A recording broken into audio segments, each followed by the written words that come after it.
You know that moment when you're surrounded by people but feel completely alone. When you've just spent an hour scrolling through hundreds of posts, messages, and updates, yet somehow feel emptier than when you started. We live in the most connected time in human history. We can reach anyone, anywhere, anytime. Yet loneliness has become the epidemic of our generation. We're all linked up, but somehow disconnected from what matters most. Where in the world are you right now? If it feels right, share in the comments below. Maybe you're commuting home from another draining day, earbuds in, surrounded by strangers. Perhaps you're in your own home but feeling like a visitor in your own life. Here's what I want you to do. Find something soft, a cushion, a blanket, maybe just let your shoulders drop. Take one breath that's just for you. Not checking anything, not doing anything, just breathing. For the next few hours, let's explore something that might change everything. 2,500 years ago, Buddha discovered why we feel so lonely despite being so connected. And more importantly, he found the way home. You already have everything you need. Not in your next notification, not in someone else's approval, not in another attempt to fill that hollow feeling with more connections. Right here, right now. In this breath, we're sharing. Your loneliness is about to become your greatest teacher.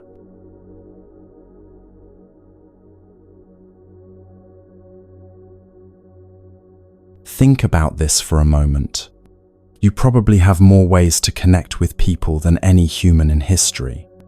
Your phone holds thousands of contacts, endless social media feeds, instant messaging, video calls that can reach across oceans in seconds.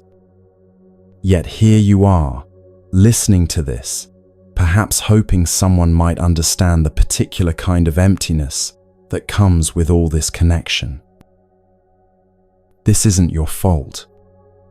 There's nothing broken about you for feeling this way.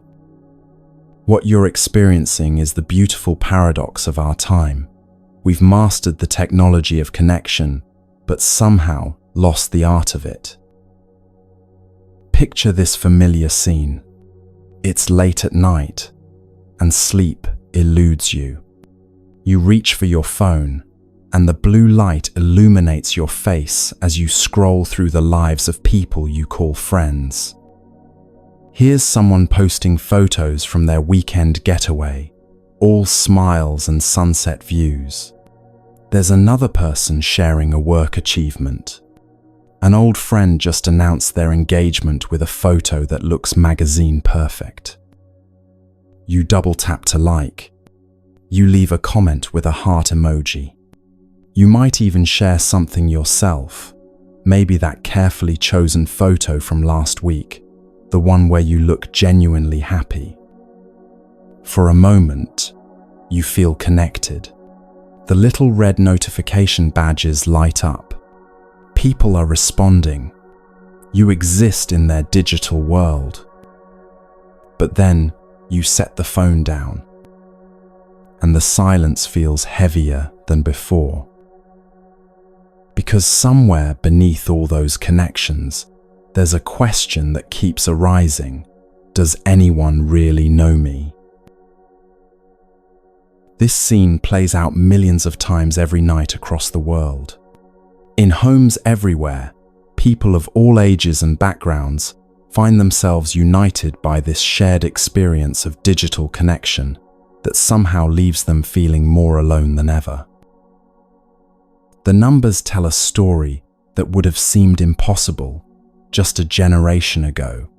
We send over 60 billion messages on WhatsApp every day.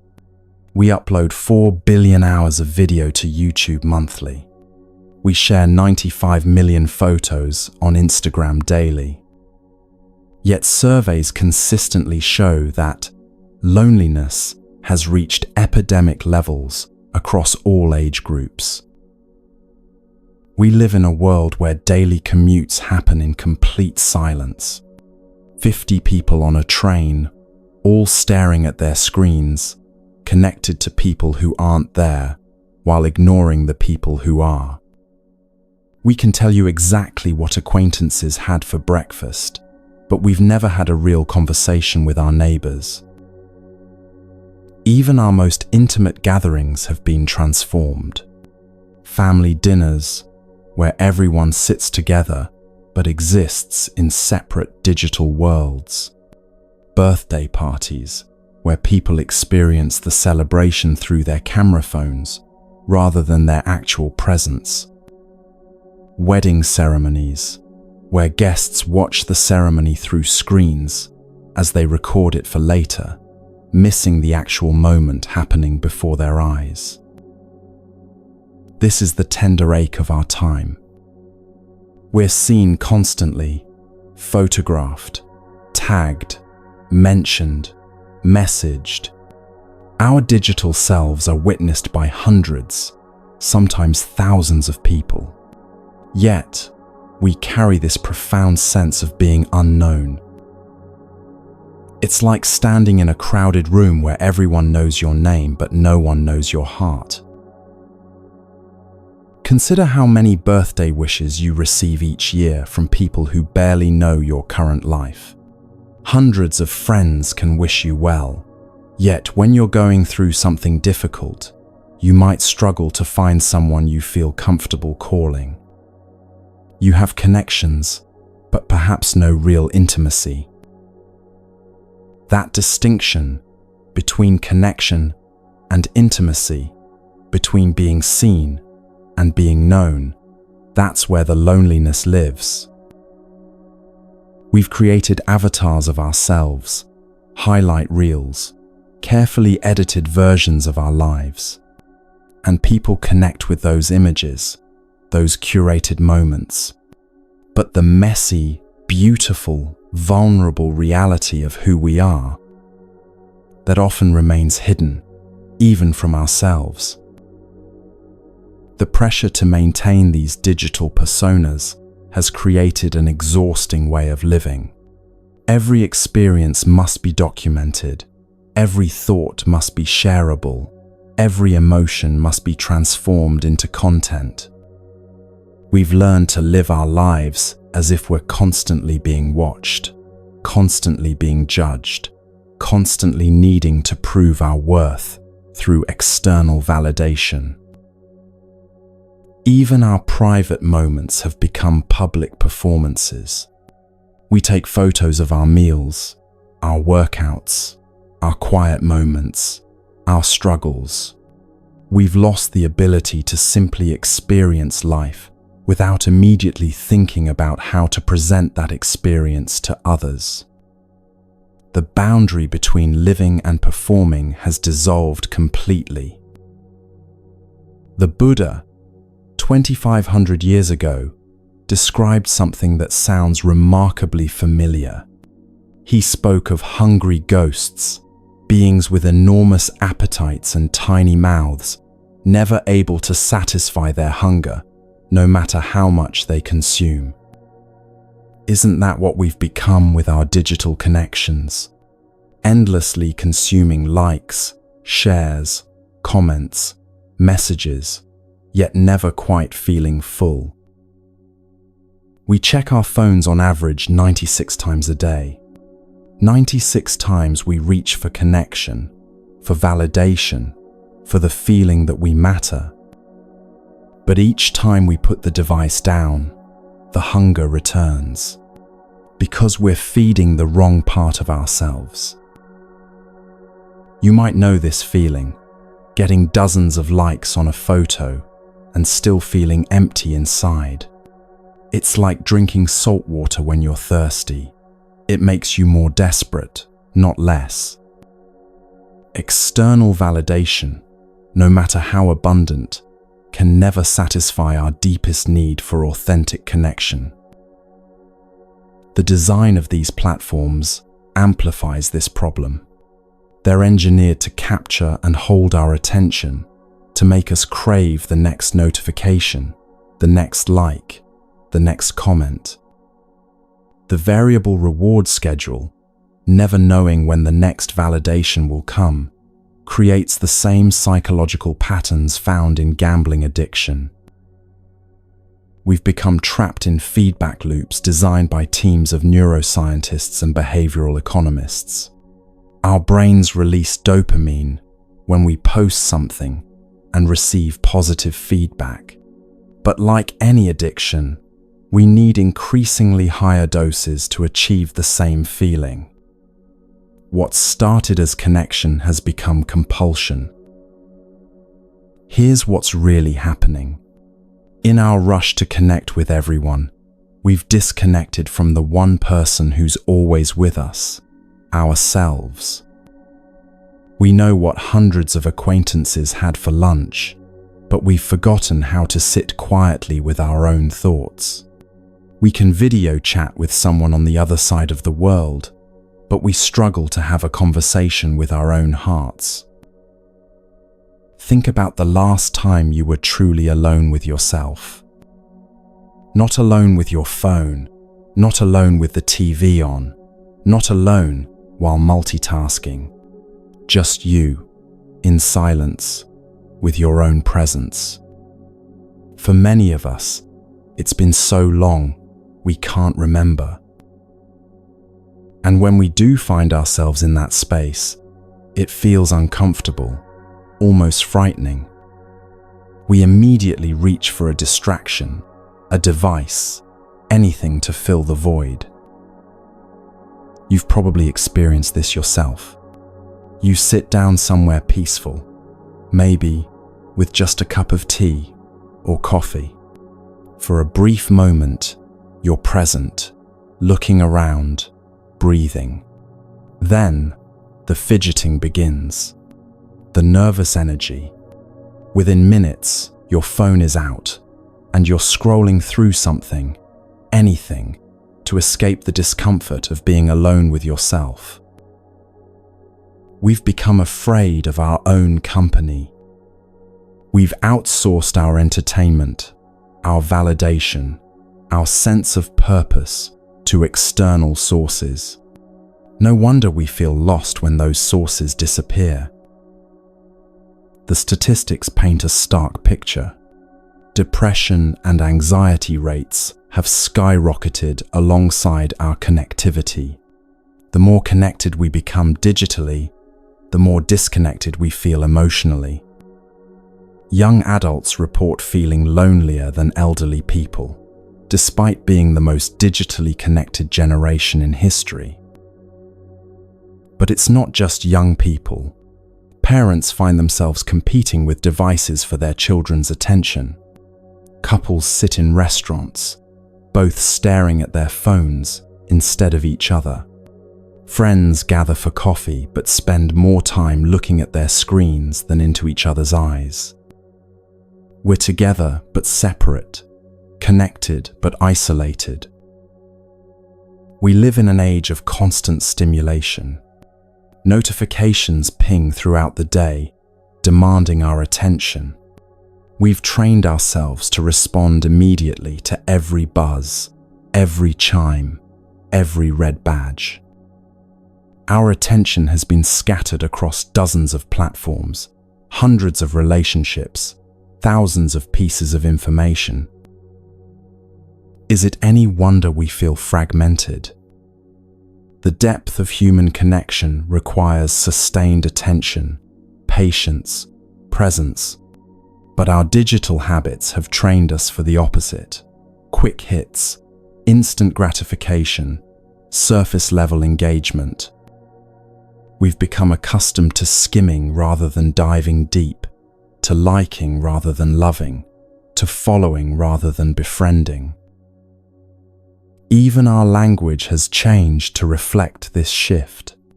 We follow people instead of befriending them. We have feeds like animals instead of conversations like humans. We like things with a single tap instead of expressing genuine appreciation. The very words we use diminish the richness of human connection. But what if that void isn't something to be filled? What if it's something to be explored? The Buddha spoke of something called the island of self, not the ego-driven, selfie-taking, social media self. Something deeper. He said, "Be a lamp unto yourself." In other words, find the light that already exists within you, rather than constantly seeking illumination from external sources. This teaching feels almost revolutionary in our hyper-connected world. We've been conditioned to believe that connection is always about reaching out, toward others, toward experiences, toward more. But what if the most profound connection is the one we make when we reach in? In ancient times, before electricity, before technology, people naturally experienced regular periods of silence and solitude. They had time to reflect, to process their experiences, to simply be with themselves. These weren't considered empty times but sacred times, opportunities for inner discovery and renewal. Now we've filled every possible moment with stimulation. We listen to podcasts while walking, watch videos while eating, scroll through social media while waiting in line. We've eliminated almost every opportunity for genuine solitude and reflection. No wonder we feel scattered and disconnected from ourselves. Here's something that might sound strange at first. What if your loneliness isn't a problem to be solved? What if it's actually a form of homesickness? Not homesickness for a place, but homesickness for yourself. When you're homesick, you're longing for a place where you feel safe, known, accepted, exactly as you are. A place where you don't have to perform or pretend. A place where you can simply be. What if that place exists within you? This isn't just poetic language. There's something profound here that our ancestors understood, but we've forgotten in our rush toward external connection. Every spiritual tradition speaks of it in different ways. The kingdom of heaven within, the true self, the Buddha nature.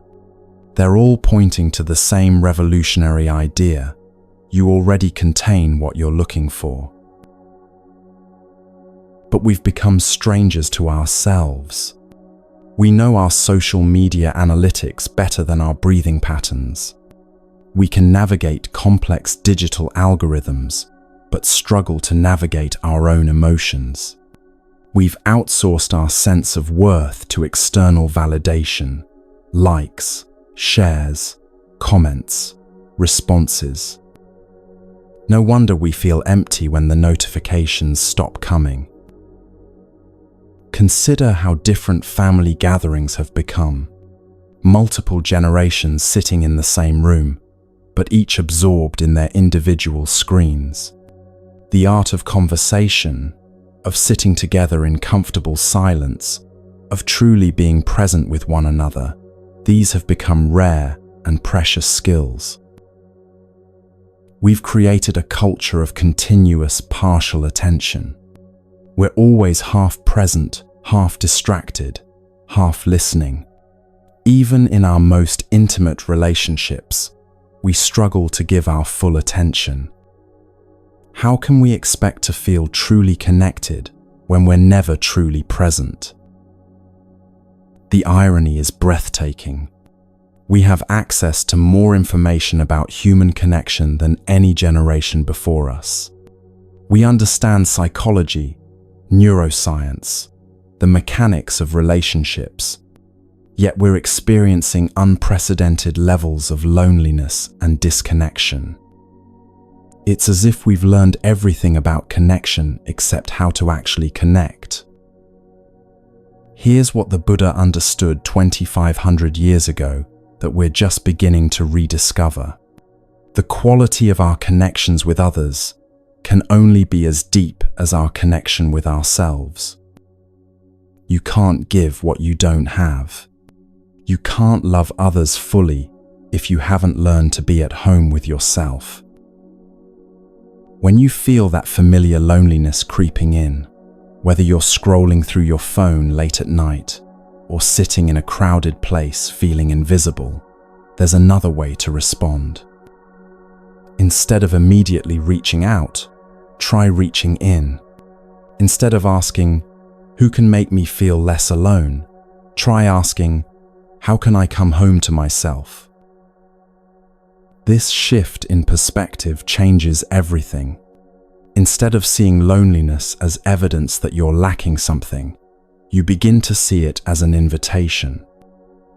An invitation to return to yourself. To remember who you are beneath all the digital noise. The most connected people aren't those with the most followers or friends. They're the ones who have learned to be comfortable in their own presence. They've discovered that the home they were seeking in all those external connections was waiting for them within. This is where the real revolution begins. Not in getting more connected to more people, but in getting connected to the one person you've perhaps been avoiding, yourself. Not the self you present to the world, but the one who exists in the quiet moments between posts, between calls, between notifications. The Buddha offered humanity a profound gift. He showed us that we don't need to fix ourselves, improve ourselves, or connect ourselves to something external to find peace. We simply need to come home, to recognize that we already are what we're seeking. This ancient wisdom speaks directly to our modern predicament. In a world that profits from our disconnection, from our constant seeking, from our perpetual dissatisfaction, the most radical act might be to simply sit still, to breathe, to come home to yourself. Let me tell you about the most beautiful teaching you'll ever encounter. It's about discovering that everything you've been searching for in all those connections, all those notifications, all those external validations, it's already here. It's been waiting patiently for your return. Are you ready to discover what you've been searching for in all those connections? Are you ready to come home?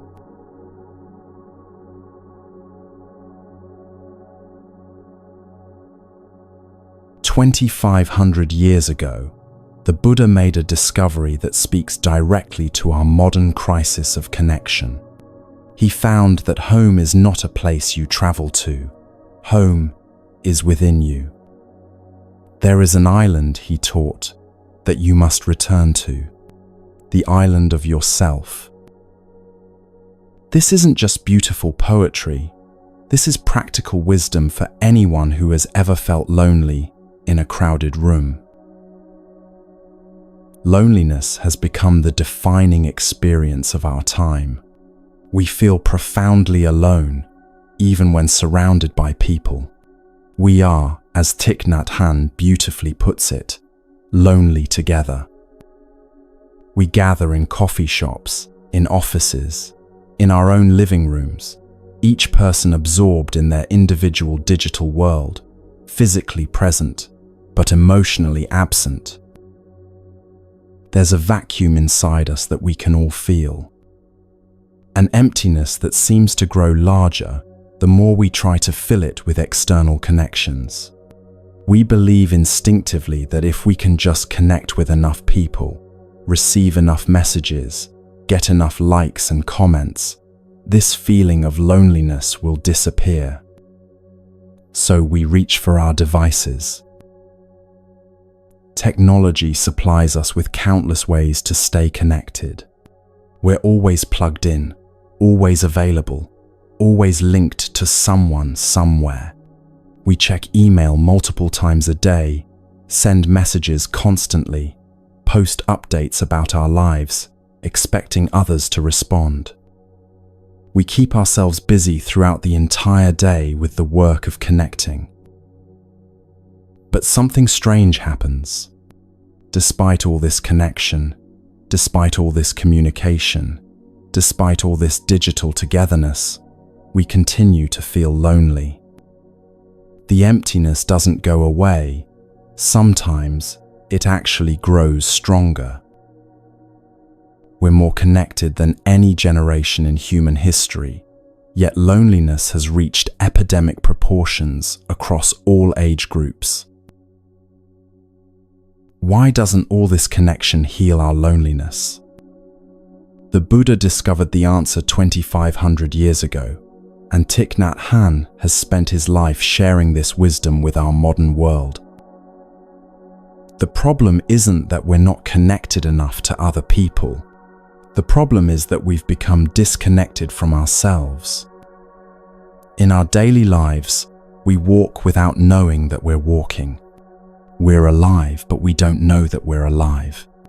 We're present in our bodies, but absent from our own experience. We are losing ourselves. We are not ourselves. This happens almost all day long. Think about your typical day. How often are you fully present to what you're actually doing? When you're walking, are you aware that you're walking? Or are you lost in thoughts about where you're going? When you're eating, do you taste your food? Or are you scrolling through your phone? When you're with people, are you really with them? Or are you thinking about what you'll say next? We've become strangers to our own lives. We've learned to live in a constant state of distraction, always somewhere else mentally than where we are physically. No wonder we feel lonely. We've abandoned ourselves. But here's where the Buddha's teaching becomes revolutionary. The solution isn't to try harder to connect with others. The solution is to stop.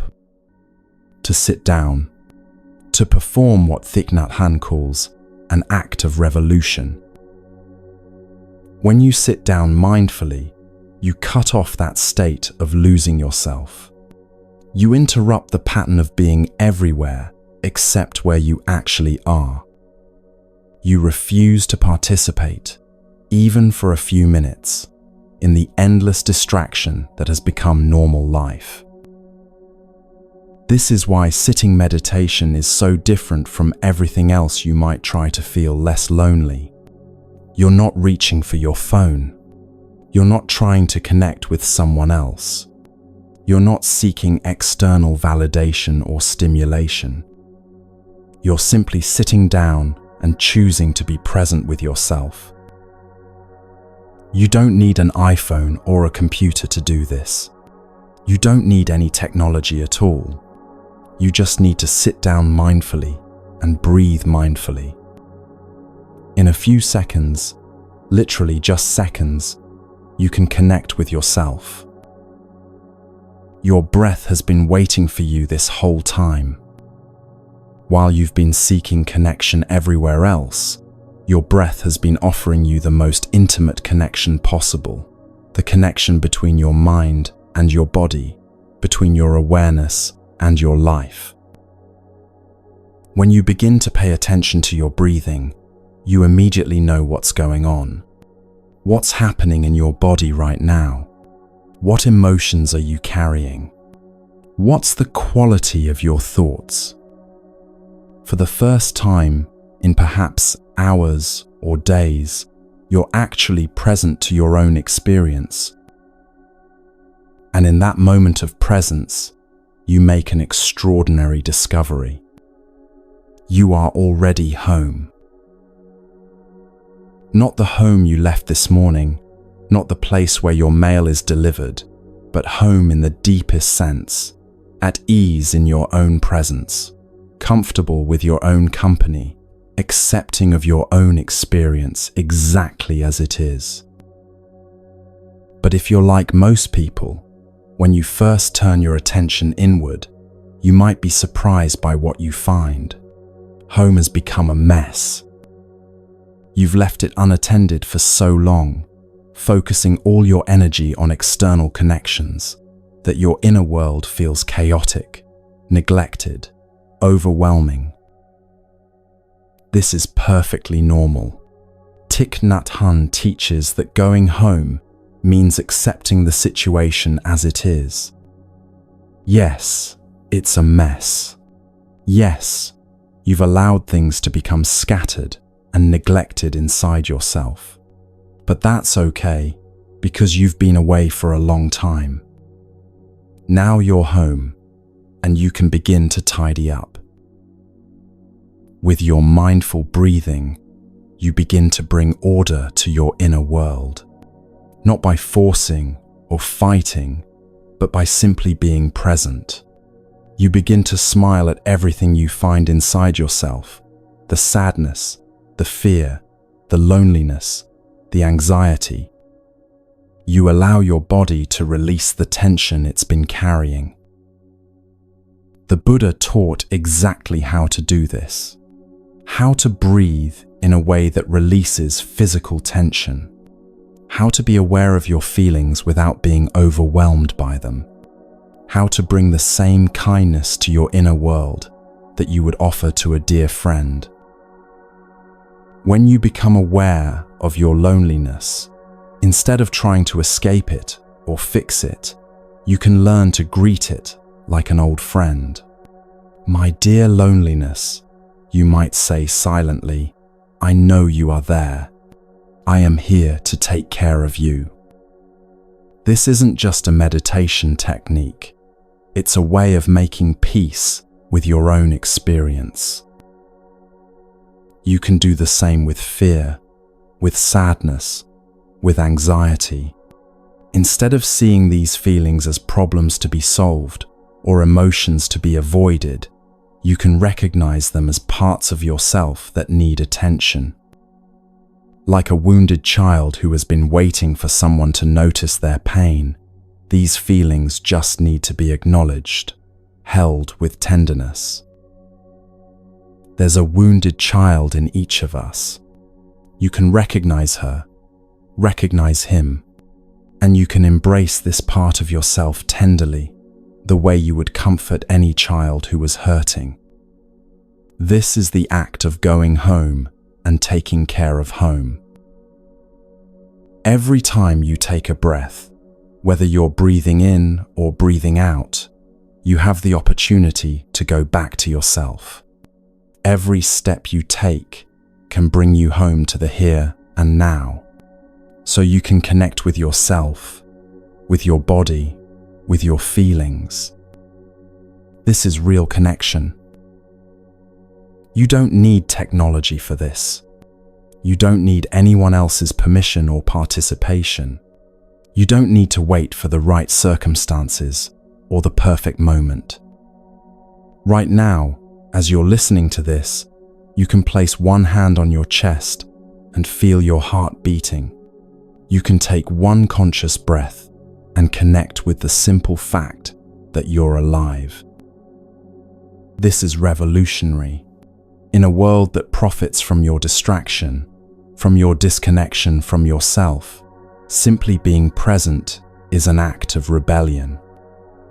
You're refusing to participate in the system that keeps you seeking outside yourself for what you already possess within.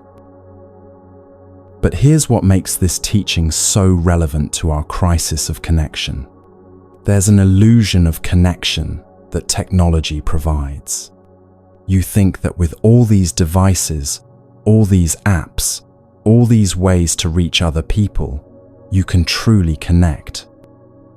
But you cannot really connect. How can you connect with another person when you cannot connect with yourself? This is the question that cuts through all our modern confusion about relationships and loneliness. If you're not at home with yourself, if you don't know your own heart, if you can't sit peacefully with your own thoughts and feelings, how can you possibly offer genuine intimacy to someone else?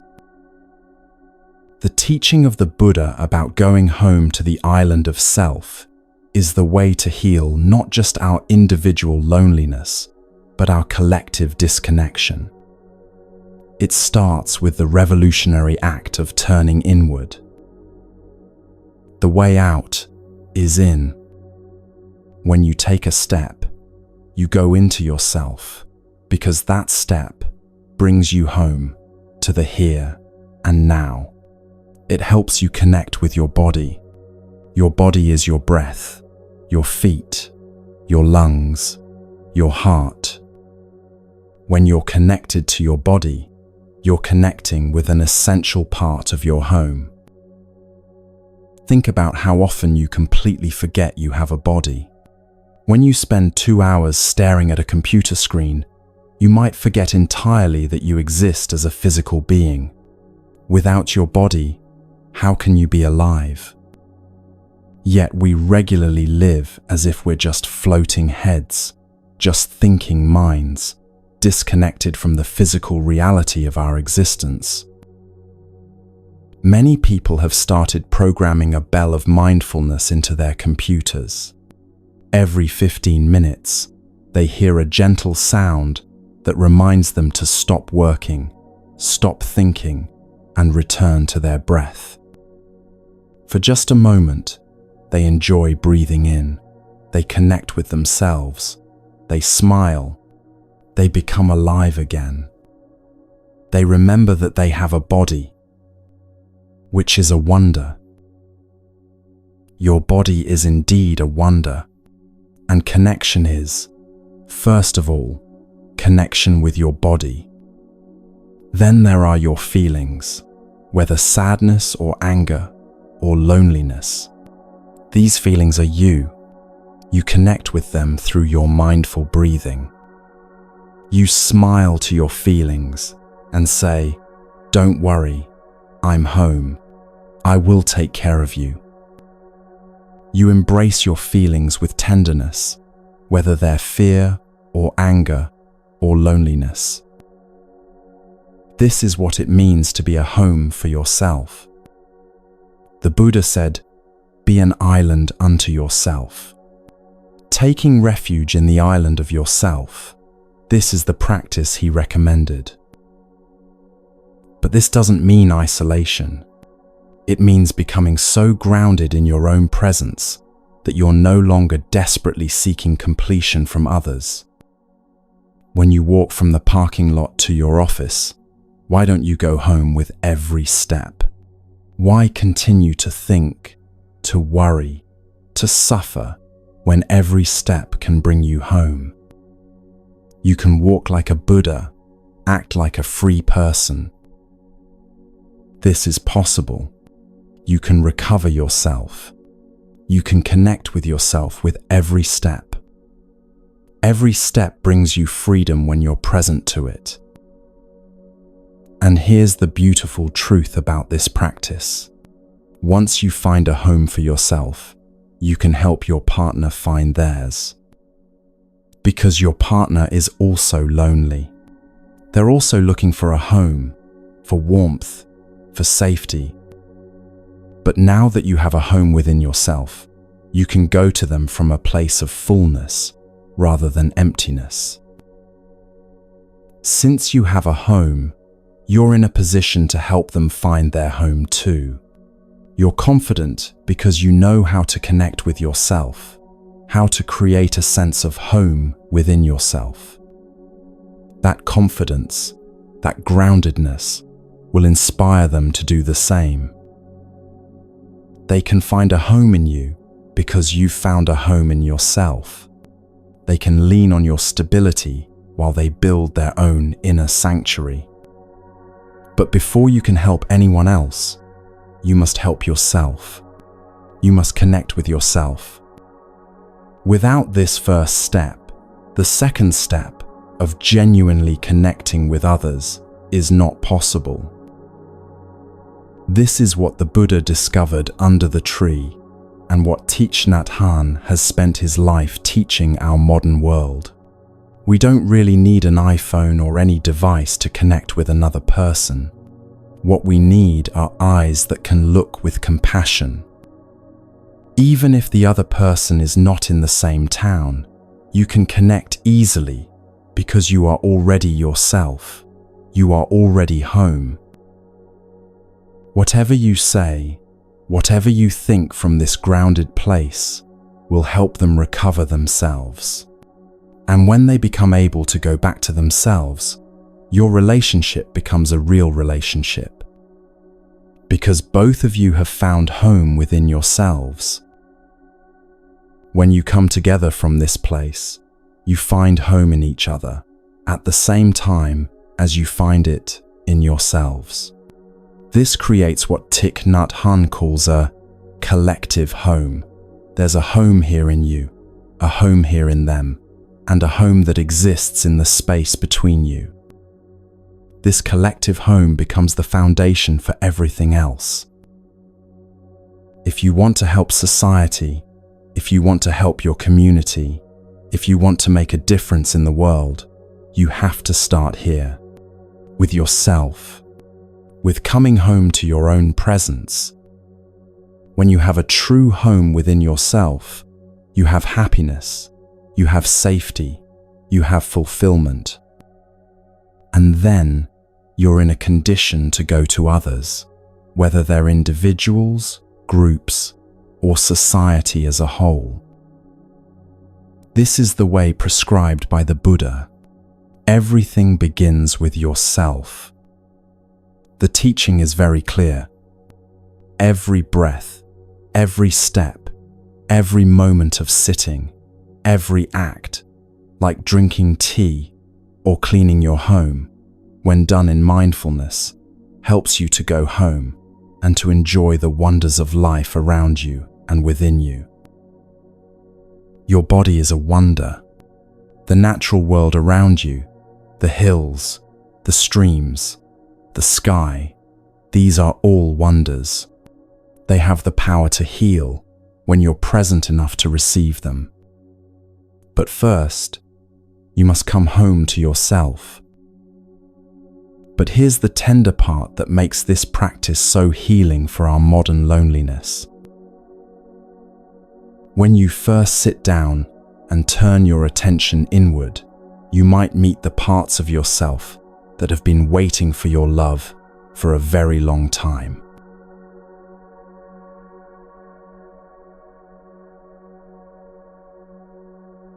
When you first sit down and begin to pay attention to what's actually happening inside you, you might be surprised by what you discover. After spending so much time focused outward, on other people's lives through social media, on external problems and achievements, on the endless stream of information demanding your attention, turning inward can feel like entering a room you haven't visited in a very long time. What you find there might not be what you expected.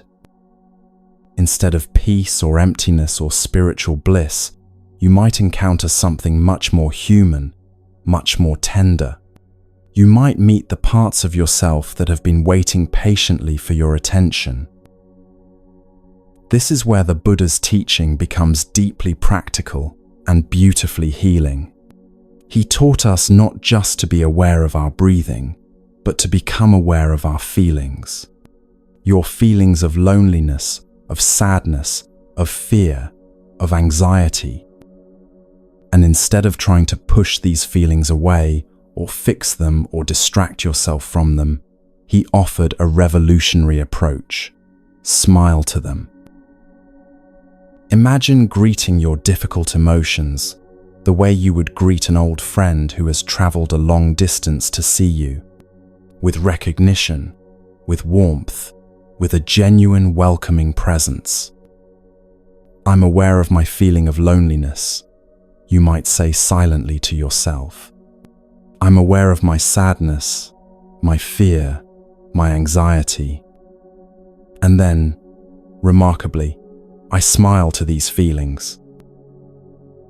This isn't about putting on a fake smile or pretending to be happy when you're not. It's about offering the same kind of gentle, accepting presence to your difficult emotions that you would offer to a child who came to you crying. You wouldn't tell the child to stop crying or that their feelings were wrong. You would simply be present with them, acknowledging their pain with tenderness. The Buddha taught us to say to our feelings, "My dear loneliness, I know you are there.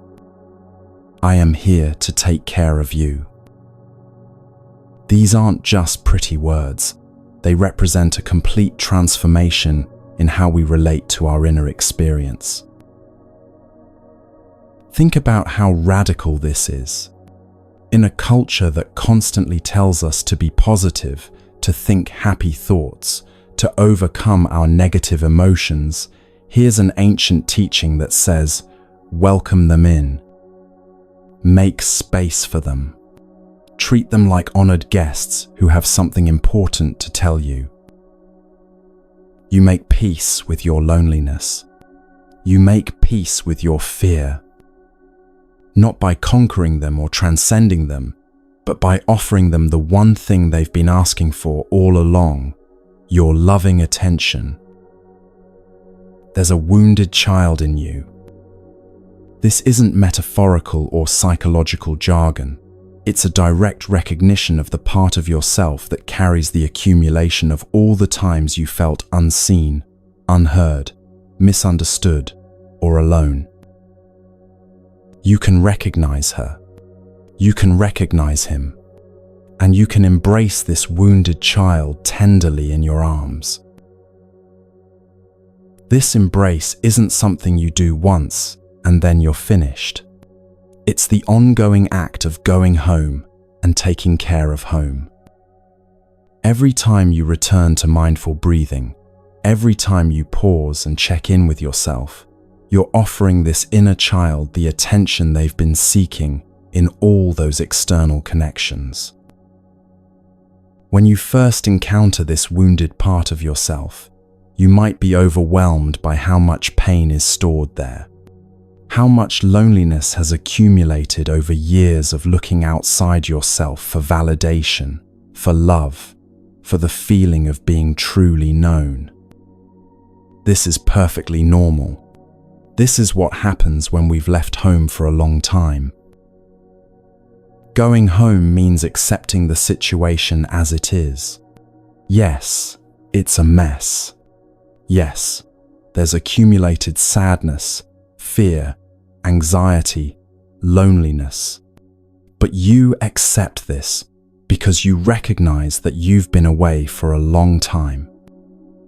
You've allowed things to happen like this at home, not because you're bad or wrong, but because you simply didn't know there was another way. Now you're home, and you can begin to rearrange everything. With your in-breath and your out-breath, with your mindful breathing, you begin to smile at everything you find inside yourself. You begin to tidy up your inner home, not through force or criticism, but through presence and acceptance. The Buddha told us exactly how to do this, how to breathe in and how to release the tension in our bodies. This isn't just about relaxation, it's about learning to be present with your physical experience in a way that naturally allows healing to occur. You allow your body to release the tension where everything has been written down. Your body holds the memory of every time you felt lonely in a crowd, every time you reached for your phone seeking connection but found only temporary distraction, every time you smiled on the outside while feeling empty on the inside. All of this is stored in your muscles, in your breathing patterns, in the way you hold yourself throughout the day. But your body also knows how to heal. When you offer it your mindful attention, when you breathe with awareness and allow your breath to flow naturally, your body begins to release what it no longer needs to hold.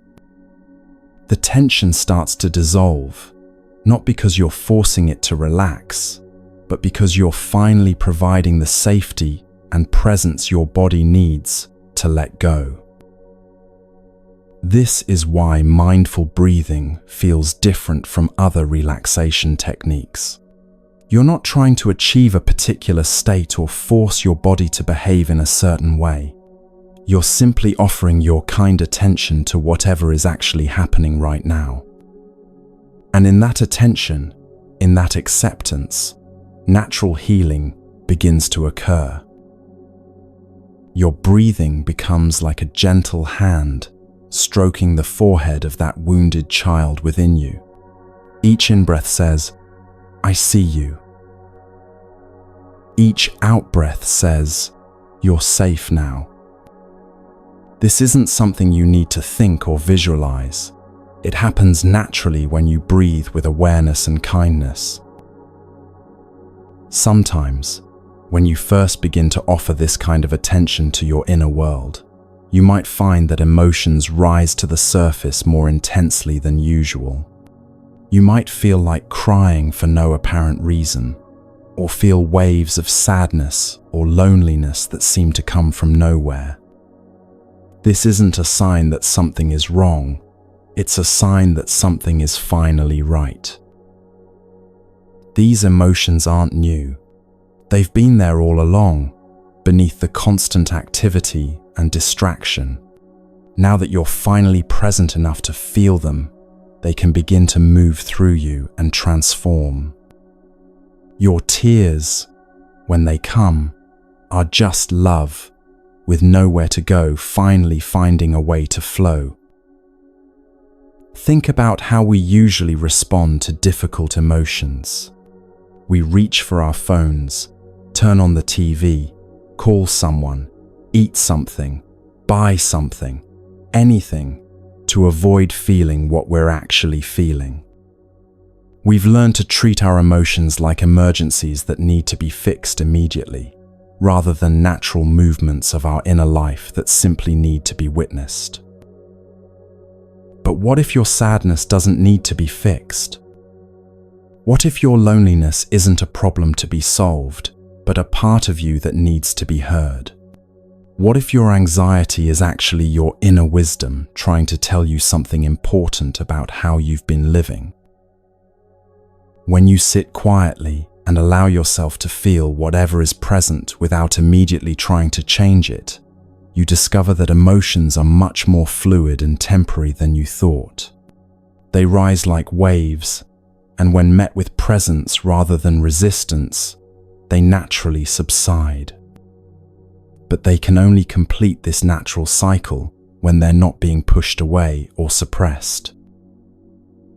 The practice of speaking to your emotions like beloved friends transforms your relationship with your inner life completely. Instead of being afraid of what you might find inside yourself, you become curious. Instead of treating your difficult emotions like enemies to be defeated, you treat them like messengers carrying important information. "Hello, my dear loneliness," you might say silently when you feel that familiar ache arising.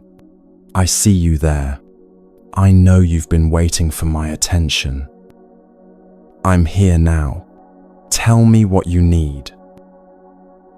You might be surprised by what your loneliness has to say when you finally give it a chance to speak. It might tell you that it's tired of all the surface-level connections and is actually longing for deeper intimacy, starting with intimacy with yourself. It might reveal that it's not asking you to find more people to connect with, but to connect more deeply with the people already in your life. Or it might simply want to be held for a while, acknowledged for the difficult job it's been doing trying to get your attention. Your anxiety might have something equally important to share. It might be trying to tell you that you've been moving too fast, trying to do too much, living in a way that doesn't honor your natural rhythms and needs. It might be pointing out that you've been so focused on pleasing others that you've lost touch with what actually brings you joy and peace. Your sadness might be grieving all the moments you've missed while distracted by your devices, all the opportunities for real connection you've passed by while seeking connection online. Or it might be mourning the loss of the simpler life you once knew, before constant connectivity became the norm. This grief is natural and healthy. It shows that you still remember what genuine presence and connection feel like. The wounded child within you has been carrying all of this for a very long time. All the accumulated moments of feeling unseen in a world that seems to notice everything except what really matters. All the times you felt lonely despite being surrounded by ways to connect.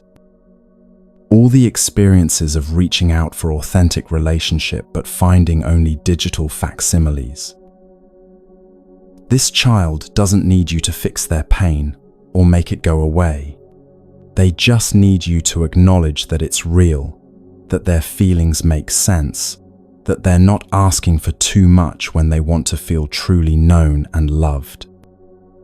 They need you to sit with them for a while without trying to cheer them up or talk them out of what they're feeling. When you embrace this wounded child tenderly in your arms, you're not being dramatic or self-indulgent. You're offering yourself the same compassion you would naturally offer to any child who was hurting. You're providing the loving presence that this part of you has been seeking in all those external connections that never quite satisfied. This is the act of going home and taking care of home. Not the home where your mail is delivered, but the home of your own heart, your own inner life, your own precious existence. You've been away for so long, focused on everyone else's lives, everyone else's needs, everyone else's approval. Now, you're finally here for yourself. Every time you take a breath, whether you're breathing in or breathing out, you have the opportunity to go back to yourself, to check in with that child within you and ask, how are you doing right now? What do you need from me? How can I take better care of you? Every step you take, if done mindfully, brings you home to the here and now so that you can connect with yourself, with your body, with your feelings. This is real connection, not the kind mediated by technology, but the direct, immediate connection between your awareness and your lived experience. You don't need a lot of technology to develop this connection. You don't need apps or devices or complicated techniques. You just need your own kind attention, your own willingness to be present with whatever you're experiencing, without immediately trying to change it or escape from it. This is the revolution that Thich Nhat Hanh speaks of. In a world that profits from your dissatisfaction, from your constant seeking outside yourself, simply being present with your own experience is a radical act. You're refusing to participate in the economy of endless distraction and consumption. You're choosing depth over surface, being over doing, presence over productivity. When you first begin this practice, you might notice how much resistance you encounter, not from the practice itself, but from the habits of mind that have kept you seeking externally for so long. Your mind might immediately start making lists of things you should be doing instead of sitting quietly. You might feel guilty for taking time to simply be with yourself. You might feel like you're being selfish or unproductive. These thoughts are completely normal. They're the voice of a culture that has taught you that your worth comes from what you do, rather than who you are, from how much you accomplish, rather than how present you can be. But you can smile to these thoughts too, recognizing them as old habits that don't serve you anymore. The practice of mindful breathing naturally teaches you patience with yourself. When your mind wanders, and it will, constantly, you don't judge yourself or think you're doing something wrong. You simply notice that your attention has drifted and gently bring it back to your breath. This returning is the practice. This gentle redirection is how you learn to be kind to yourself. Each time you notice your mind has wandered and bring your attention back to your breathing, you're strengthening your ability to come home to yourself. You're developing what might be called emotional muscles, the capacity to be present with whatever arises without being overwhelmed by it. You're learning that you can feel difficult emotions without being destroyed by them. Your breath becomes your teacher in this process of emotional healing. It shows you how to be present without forcing, how to be gentle without being passive, how to allow without being indifferent. Every breath demonstrates acceptance, accepting this moment, this feeling, this experience, exactly as it is right now. And in that acceptance, something beautiful happens. The emotions you've been running from, the feelings you've been trying to fix or escape, begin to relax when they're finally met with presence rather than resistance. They soften under the warmth of your attention, like ice melting in sunlight. Your loneliness, when touched by your own compassionate presence, begins to reveal its hidden nature. It's not actually emptiness, it's spaciousness. It's not isolation, it's freedom. It's not something missing, it's something complete, waiting to be recognized. The very feeling that drove you to seek connection everywhere outside yourself transforms into a doorway leading you home. This transformation doesn't happen because you forced it or manipulated it in any way. It happens naturally when difficult emotions are finally met with the loving attention they've been asking for all along. It's like a child who stops crying not because they've been distracted or bribed, but because someone has finally stopped to listen to what they were trying to say. The mess you find inside yourself when you first turn inward isn't evidence that you're broken or behind or doing life wrong. It's simply what accumulates when we live disconnected from our own inner world for extended periods. Just as a house gets dusty when no one's been taking care of it, our inner life gets cluttered when we've been focused exclusively outward. But houses can be cleaned, and inner worlds can be tended, with patience, with kindness, with the simple practice of showing up regularly to see what needs attention. You don't have to fix everything at once, or become perfectly peaceful overnight. You just have to be willing to be present with yourself as you are right now. This presence, this simple willingness to be here with yourself, without demanding that you be different, is perhaps the most healing force available to human beings. It's what that wounded child within you has been waiting for all along. Not someone else's presence, but your own. Not external validation, but internal recognition. Not rescue from their feelings, but companionship with them. When you offer this gift to yourself, the gift of your own loving attention, you discover that you've been carrying the solution to your loneliness with you everywhere you go. You've never been without it. You've only forgotten where to look. And something magical happens when you begin to consistently offer this kind of presence to your own inner world. The healing doesn't stay contained within you. It begins to radiate outward, touching every relationship in your life, every interaction you have, every connection you make.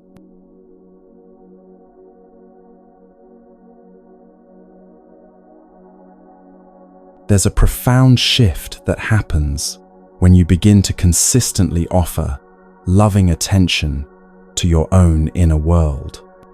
Something changes in the very quality of your presence, in the way you move through the world, in how you relate to every person you encounter. You discover a secret that the Buddha understood deeply. The quality of your connections with others can only be as deep as your connection with yourself. This isn't just spiritual philosophy, it's practical wisdom that you can test in your own experience. Think about the last time you were with someone while feeling anxious, distracted, or emotionally empty inside.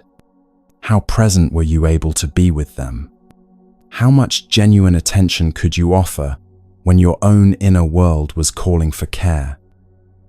How deeply could you listen when you were desperately hoping they would say something to make you feel better about yourself?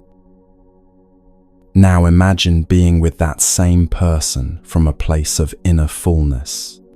When you've taken time to come home to yourself, to acknowledge your own feelings with kindness, to breathe mindfully and settle into your own presence. Suddenly, you have something to give rather than something to get. You can listen without agenda, love without neediness, be present without performing.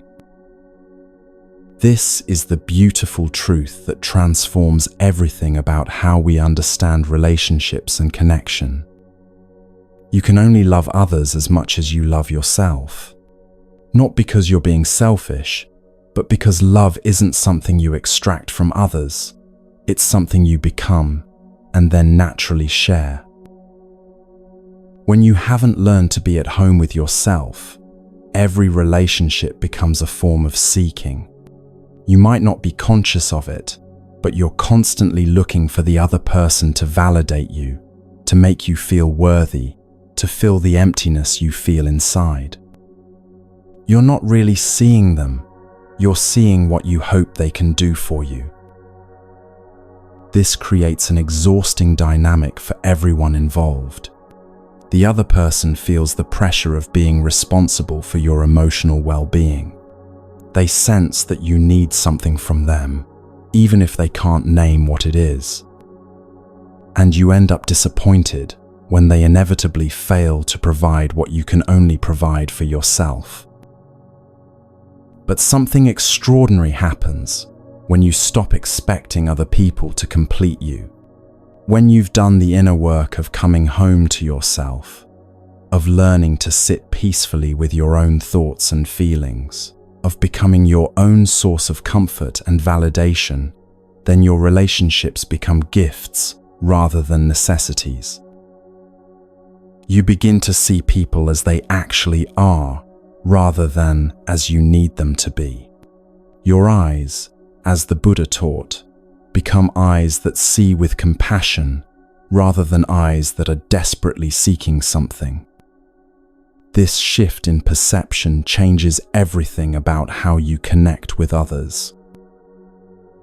When you look at someone with eyes that need something, their approval, their attention, their love, there's a quality of grasping in your gaze. The other person can feel this, even if they can't articulate it. They sense that you're not really interested in who they are, but in what they can provide for you. It makes them want to protect themselves, to hold back, to keep their distance. But when you look at someone with eyes that see with compassion, when you're already full and grounded and at home within yourself, something completely different happens. Your gaze becomes a gift rather than a demand. The other person feels seen and appreciated for who they are, rather than judged by what they can offer you. They feel safe to be themselves, because they sense that you're not trying to change them or get something from them. This is what the Buddha meant when he taught about right relationship, not relationships based on mutual neediness or the exchange of emotional services, but connections that arise naturally when two people who have found their own inner home choose to share that home with each other. The confidence that comes from having established this inner sanctuary is unlike anything that external achievements can provide. It's not the brittle confidence that depends on being better than others or having more than others. It's the quiet confidence that comes from knowing you can be okay, no matter what happens around you. Because you've learned to come home to yourself. This confidence is deeply attractive to others, but not in a way that feeds the ego. People are naturally drawn to those who are genuinely at peace with themselves, because such people offer something rare, a non-demanding presence. They don't need you to be different than you are in order for them to feel okay about themselves. In their presence, you can relax and simply be. When you have found a home for yourself, you become capable of helping others find theirs, not by trying to fix them or save them or tell them what to do, but simply by being an example of what it looks like to be at peace with your own existence. Your groundedness becomes an invitation for others to find their own ground. The Buddha taught that we are all interconnected, that our individual healing contributes to the healing of everyone around us. This isn't just a beautiful metaphor, it's something you can observe directly in your relationships. When you're anxious and scattered, the people around you tend to become anxious and scattered. When you're peaceful and present, that peace naturally spreads to others. Your partner, your friends, your family members, they're all seeking the same thing you are. They want to feel at home in their own lives, safe in their own skin, worthy of love and belonging. But most people don't know how to provide this for themselves, so they look to others to provide it for them. When you've learned to be a home for yourself, you can go to your partner from a place of fullness rather than emptiness. Since you have a home within yourself, you're in a position to help them find their home too. You're confident because you know how to connect with yourself, how to create inner peace and stability. That confidence, that groundedness, naturally inspires others to develop the same capacity. They can find temporary refuge in your stability while they learn to build their own. But this is very different from becoming dependent on you for their emotional well-being. When you're truly grounded in yourself, you naturally encourage others to find their own ground rather than leaning on yours indefinitely. This is how real love works. It's not about finding someone to complete you, but about becoming complete enough within yourself that you can love without attachment, give without resentment, be present without agenda. Love isn't what you get from others, it's what you become and then naturally express. Before you can genuinely help anyone else, you have to help yourself. You have to connect with yourself first. Without this foundation, without this inner home, your attempts to love and support others will be tainted by your own unmet needs. You'll unconsciously be seeking from them what you haven't learned to provide for yourself. But when you have established this connection with yourself, when you've learned to come home to your own presence, then the next step becomes not just possible, but natural. You can connect with others from a place of genuine abundance rather than hidden neediness. You have something real to offer because you've found something real within yourself. You don't really need technology to create this kind of deep connection with another person. What you need are eyes that can look with compassion, a heart that has learned to be at peace with itself, a presence that is grounded and available. Even if the other person is on the other side of the world, you can connect with them deeply because you are already yourself. You are already home. When you speak or write or even think about someone from this grounded place, whatever you express will help them recover themselves. Not because you're trying to heal them or teach them, but because genuine presence is naturally healing. When someone feels truly seen and accepted as they are, they naturally begin to relax into their own authentic self. And when they become able to return to themselves, to find their own inner home, then your relationship becomes something entirely new. Instead of two people trying to get something from each other, you become two people who each have their own inner sanctuary and choose to share the abundance that flows from that grounding. This creates what Thich Nhat Hanh calls a collective home. There's your home, your individual connection to your own presence, your own breath, your own peaceful center.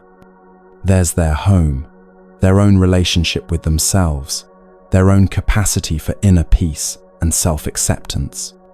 And then there's the home you create together, the sacred space that emerges when two grounded people come together, without neediness, without agenda, simply to share the fullness of who they are.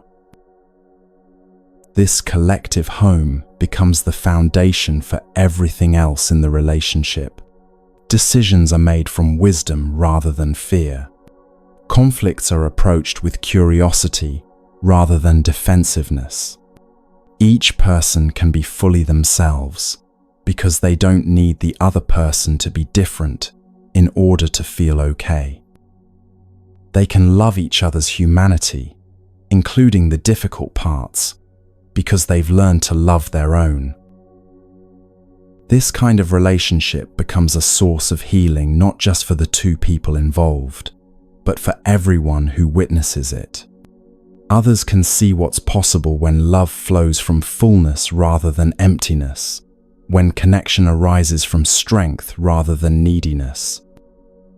It becomes a living example of what human relationships can be when they're grounded in something deeper than mutual dependence. The ripple effects of this transformation extend far beyond your immediate relationships. When you interact with strangers, the barista at your coffee shop, the person sitting next to you on the bus, the colleague you barely know, they feel something different in your presence. They sense that you're not trying to get anything from them, not judging them, not needing them to perform or impress you. In that space of non-demanding presence, they can relax and simply be themselves. This is how individual healing becomes collective healing. Each person who learns to come home to themselves becomes a source of healing in the world, simply by being genuinely present and accepting with others. You don't have to try to save the world or fix society. You just have to become someone who has found peace within themselves and naturally shares that peace with everyone you encounter. The Buddha understood that this is how real change happens, not through force or manipulation or trying to control others, but through the quiet influence of people who have found their inner home and live from that groundedness. Their very presence becomes an invitation for others to remember their own capacity for peace and wholeness. This doesn't mean you become passive or indifferent to suffering in the world. In fact, the opposite happens. When you're no longer driven by your own unmet needs, you become much more available to respond skillfully to the needs of others. Your actions arise from wisdom and compassion, rather than from anxiety and the desire to be seen as good or helpful. You can engage with the difficulties in your relationships, your community, your world from a place of stability rather than reactivity. You can offer support without taking on others' problems as your own. You can be present with pain, yours and others, without being overwhelmed by it. You become someone who can sit with difficulty without immediately trying to fix it or run away from it. This capacity to be present with what is, without needing it to be different, is perhaps the greatest gift you can offer to another human being. In a world where everyone is constantly trying to change each other, to improve each other, to solve each other's problems, simply being present without agenda becomes profoundly healing. When someone is struggling and you can sit with them without trying to talk them out of their feelings or cheer them up or offer solutions, they feel truly met. They experience the rare gift of being seen and accepted exactly as they are in that moment. This acceptance doesn't enable their suffering. It creates the safety they need to process their emotions naturally and find their own way forward. The loneliness that once drove you to seek constantly outside yourself transforms into something entirely different. Instead of emptiness seeking to be filled, it becomes spaciousness, available to hold whatever arises. Instead of neediness reaching for others, it becomes fullness naturally overflowing. You discover that you were never actually lacking anything. You were simply disconnected from the abundance that was always available within you. This is the secret to never feeling lonely again, even when you're alone. It's not that you stop having difficult emotions or challenging experiences. It's that you learn to be good company for yourself. You become someone you genuinely enjoy spending time with. Your own presence becomes a source of comfort and stability, rather than something to escape from. When you reach this place of genuine self-acceptance and inner peace, solitude becomes a gift rather than a punishment. You can sit quietly with yourself without immediately reaching for distractions. You can take walks alone and actually enjoy your own company. You can go to movies by yourself, eat meals alone, travel solo, not as acts of defiance or independence, but simply because you genuinely like being with yourself. This doesn't mean you become antisocial or no longer value connection with others. In fact, the opposite happens. Because you're no longer desperately seeking from others what you can provide for yourself, your relationships become more authentic, more relaxed, more joyful. You can enjoy people's company without needing them to fill any emptiness in you. You can love them without trying to control them or change them. And when you do choose to be alone, that solitude becomes a time of communion with yourself, rather than isolation from others. You're not alone in the sense of being cut off or abandoned. You're alone in the sense of being whole and complete unto yourself. It's the difference between loneliness and solitude, between emptiness and fullness, between seeking and being. This transformation affects every aspect of your life. Your work becomes more creative and authentic because you're no longer performing for approval. Your friendships deepen because you can be genuinely interested in others rather than focused on what they think of you. Your family relationships heal because you stop trying to get from them what they were never meant to provide. Even your relationship with strangers becomes more warm and open because you're not seeing them through the lens of your unmet needs. Love, you discover, isn't what you get from others. It's what you become when you learn to be at home with yourself. And once you become love, once you embody the peace and acceptance and compassion that you've cultivated in your relationship with yourself, that love naturally flows to everyone in your life without effort or intention. This is the Buddha's teaching, made practical for our modern lives. This is how ancient wisdom transforms contemporary loneliness. Not by trying to connect more, but by learning to connect authentically. Not by seeking love everywhere, but by becoming love and then sharing it freely.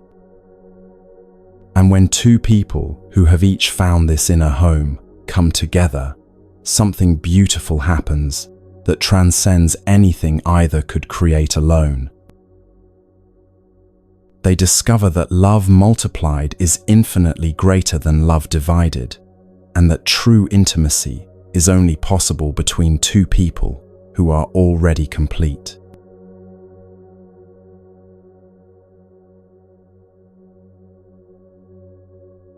There's a practice so simple, so available, so integrated into your daily life that you might overlook it entirely. Yet, it has the power to transform every moment of movement into a homecoming, every journey into a meditation, every ordinary day into a sacred experience. The Buddha taught that every time you make a step, whether you are breathing in or breathing out, you can go back to yourself. Every step brings you home to the here and now, so that you can connect with yourself, your body, your feelings. This isn't a special practice you need to set aside time for or learn complicated techniques to master. It's something you can begin right now, wherever you are, with whatever step you take next. Think about how many steps you take in a typical day, from your bed to the bathroom in the morning, from your car to your office, through the grocery store, around your home, up and down stairs. Thousands of opportunities to come home to yourself, and most of the time, you're mentally somewhere else entirely. When you walk from the parking lot to your office, the Buddha asks, why don't you go home with every step? Why continue to think, to worry, to suffer, when every step can bring you home? You can walk like a Buddha, act like a free person. This is not only possible, it's your birthright. Imagine transforming your daily commute from a time of stress and mental chatter into a journey of return to yourself. Instead of spending those minutes lost in worry about the day ahead or replaying yesterday's conversations, you could use that time to reconnect with your own presence, your own aliveness, your own capacity for peace. The practice is beautiful in its simplicity. As you walk, you simply pay attention to the fact that you are walking. You feel your feet making contact with the ground. You notice the rhythm of your steps, the movement of your legs, the gentle swaying of your body as you move through space.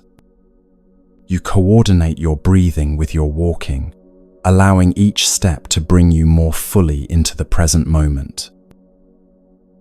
You're not trying to walk differently or achieve any particular state. You're simply becoming aware of what you're already doing. Walking mindfully means walking with awareness, with presence, with the recognition that this simple act of moving through the world is actually quite miraculous. Your body knows how to walk.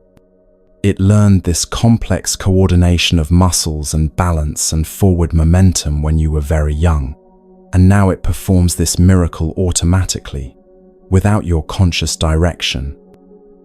When you walk mindfully, you're appreciating this gift, acknowledging the wisdom and capability of your physical form. Every step says, I am here. I am home. Not home in the sense of a particular location, but home in the sense of being fully present to your own life, fully inhabiting your own experience. Each footfall becomes an affirmation of your existence, your aliveness, your precious opportunity to be conscious in this moment. When you first begin walking this way, you might be surprised by how quickly your mind wants to drift away from the simple experience of walking. This is completely normal. Your mind has been trained to be everywhere except where you actually are. But each time you notice your attention has wandered and gently bring it back to your steps, you're strengthening your capacity to be present with your life as it's actually happening. The beauty of walking meditation is that it integrates seamlessly into your existing routine. You don't need to find extra time in your schedule or create special conditions. Every time you move from one place to another, you have an opportunity to practice coming home to yourself. The walk from your car to the store, from your desk to the bathroom, from the kitchen to the bedroom, all of these become invitations to presence. You can practice this while walking in nature, and the natural world will support your return to yourself. The trees, the sky, the earth beneath your feet, these are all expressions of the same life force that animates your own body. Walking mindfully in nature can feel like a conversation between your awareness and the awareness that permeates everything around you. But you can also practice walking meditation in the most urban environments. Walking through a busy city, surrounded by traffic and crowds and noise, can become an opportunity to find inner stillness amidst outer chaos. Your mindful steps become an anchor of peace in a world of constant movement and stimulation. The rhythm of walking naturally supports the rhythm of breathing. You might find that you naturally breathe in for 2 or 3 steps, then breathe out for the same number of steps. This coordination between movement and breath creates a natural meditation, a moving prayer, a walking practice of returning to life. You recover yourself with every step. You are no longer losing yourself in mental projections about the future or regrets about the past. You connect with your body. You connect with your feelings with every step. And every step brings you freedom. Freedom from the mental prison of constant thinking. Freedom from the anxiety of always being somewhere other than where you are. This practice transforms your relationship with your body in profound ways. Most of the time, we treat our bodies as vehicles for getting our heads from one place to another. We ignore physical sensations unless they become uncomfortable enough to demand attention. We spend hours focused on screens, completely disconnected from the physical reality of our existence. Your body is your oldest, wisest friend. It has been with you since the moment you were born, faithfully supporting your life, automatically managing thousands of complex processes that keep you alive and healthy.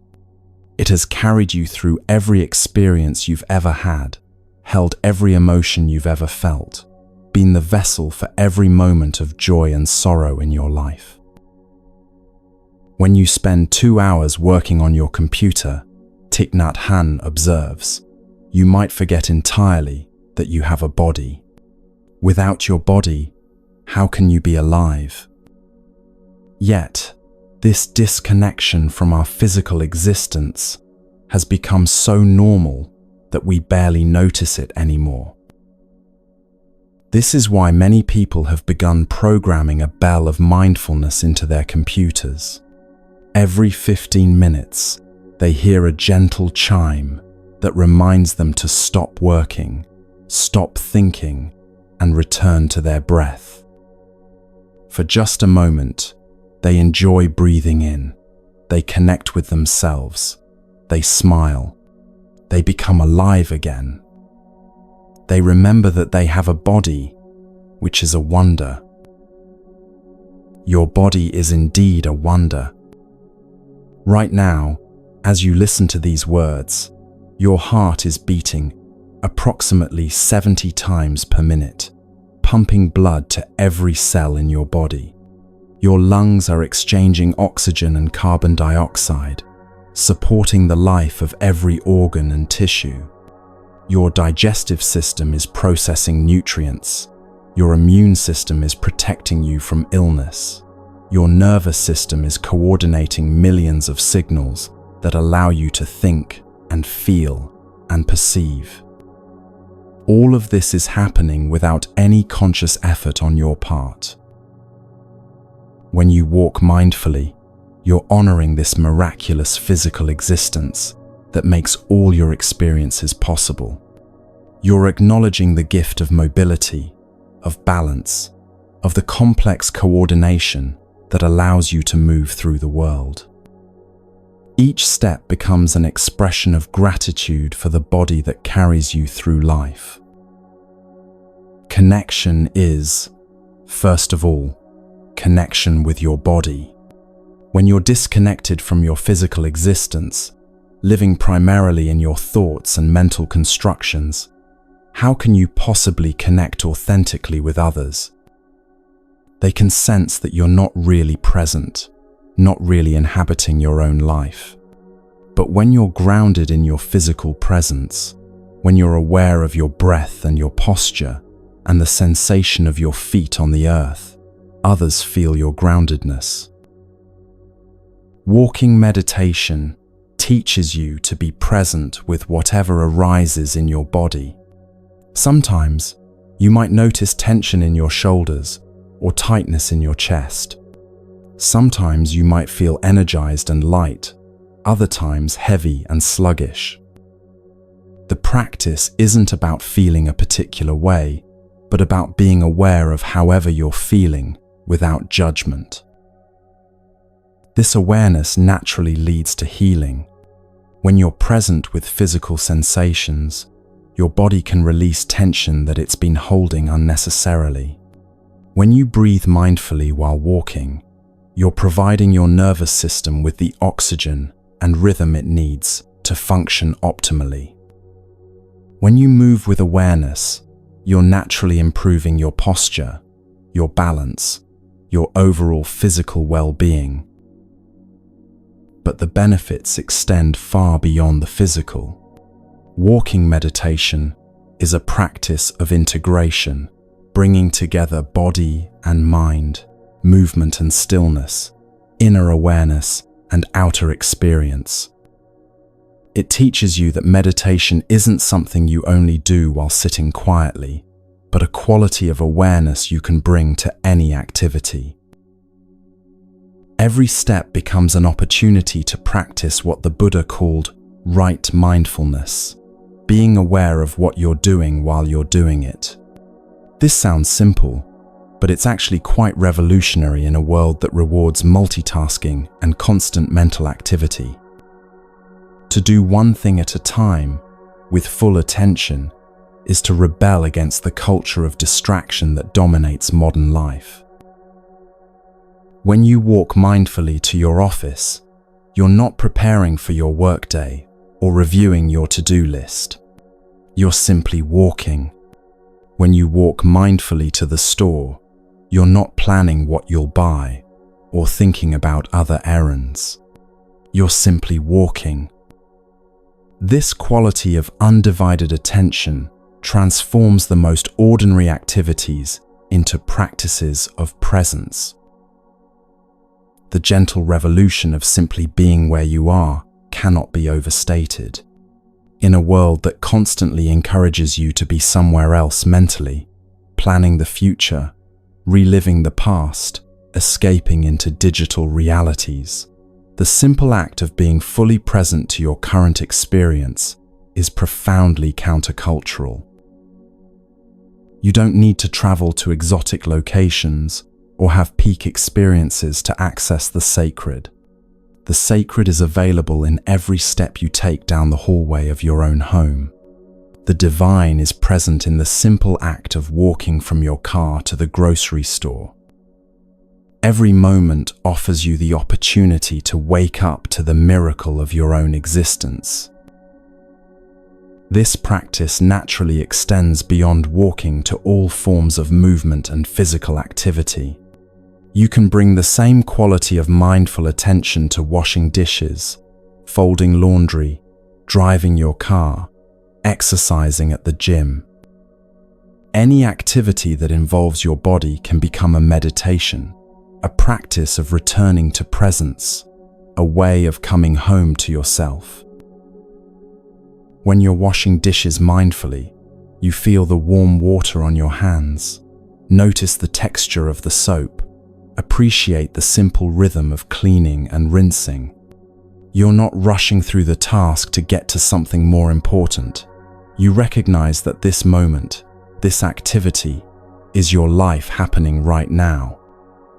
The dishes become your teachers, showing you how to be fully present to whatever you're doing. The same awareness can transform your daily hygiene routine into a practice of self-care and presence. Brushing your teeth becomes an opportunity to appreciate your body and take care of it mindfully. Showering becomes a meditation on cleansing and renewal. Getting dressed becomes a moment to appreciate the body that carries you through life and the clothes that provide warmth and protection. Even mundane activities like waiting in line or sitting in traffic can become opportunities to practice presence. Instead of feeling frustrated by these delays, you can use them as reminders to return to your breath, to notice your body, to appreciate the simple fact that you're alive in this moment. What seemed like interruptions to your day become invitations to wake up to your life. The 15-minute bell practice that Thich Nhat Hanh describes can be adapted to any form of reminder that works for your lifestyle. You might set gentle alarms on your phone or use natural cues like every time you hear a bird singing or see a red car. The specific trigger doesn't matter. What matters is creating regular opportunities throughout your day to stop, breathe, and return to presence. Each time you respond to these reminders, you strengthen what might be called your presence muscle.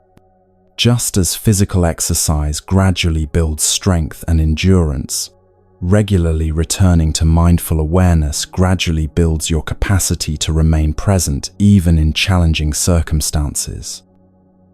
You become someone who can stay grounded in the midst of chaos, centered in the face of difficulty, peaceful, regardless of external conditions. This doesn't mean you become passive or indifferent to what's happening around you. In fact, the opposite occurs. When you're truly present, you become much more responsive to what each situation actually requires. You act from wisdom rather than reactivity, from clarity rather than confusion, from love rather than fear. Walking meditation specifically teaches you that you can be peaceful while in motion, centered while actively engaged with the world. This is crucial for modern life, where most of us spend very little time sitting still, but many hours moving from one activity to another. If you can only find peace when you're sitting quietly, then peace becomes a rare and precious commodity, available only under special circumstances. But when you learn to walk as a meditation, to move through your day as a practice of presence, then peace becomes as available as your next step. You carry your sanctuary with you wherever you go. You don't need to wait for the right conditions or the perfect moment. You can come home to yourself with your very next breath, your very next step. This transforms your entire relationship with time and space. Instead of seeing your day as a series of tasks to complete or places to get to, you begin to see it as a series of opportunities to be present, to connect with yourself, to appreciate the gift of being alive. The journey becomes as important as the destination. Actually, the journey becomes the destination. You discover that you don't need to get anywhere or accomplish anything in order to be happy and peaceful. Happiness and peace are available right now, in this step, in this breath, in this moment of simply being present to your own existence. This realization is profoundly liberating because it means you can stop postponing your life, stop waiting for the right circumstances to be content. Every step declares your intention to be present to your life as it's actually happening, rather than lost in mental stories about how it should be different. Every step is a small rebellion against the forces that profit from your distraction and dissatisfaction.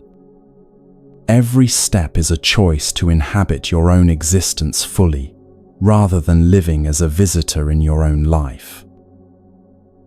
And here's where the magic spreads beyond your individual experience and begins to touch everyone around you. When you move through the world with this quality of presence, this groundedness in your own being, others feel it immediately. Your peaceful steps create ripples of peace that extend far beyond what you might imagine possible.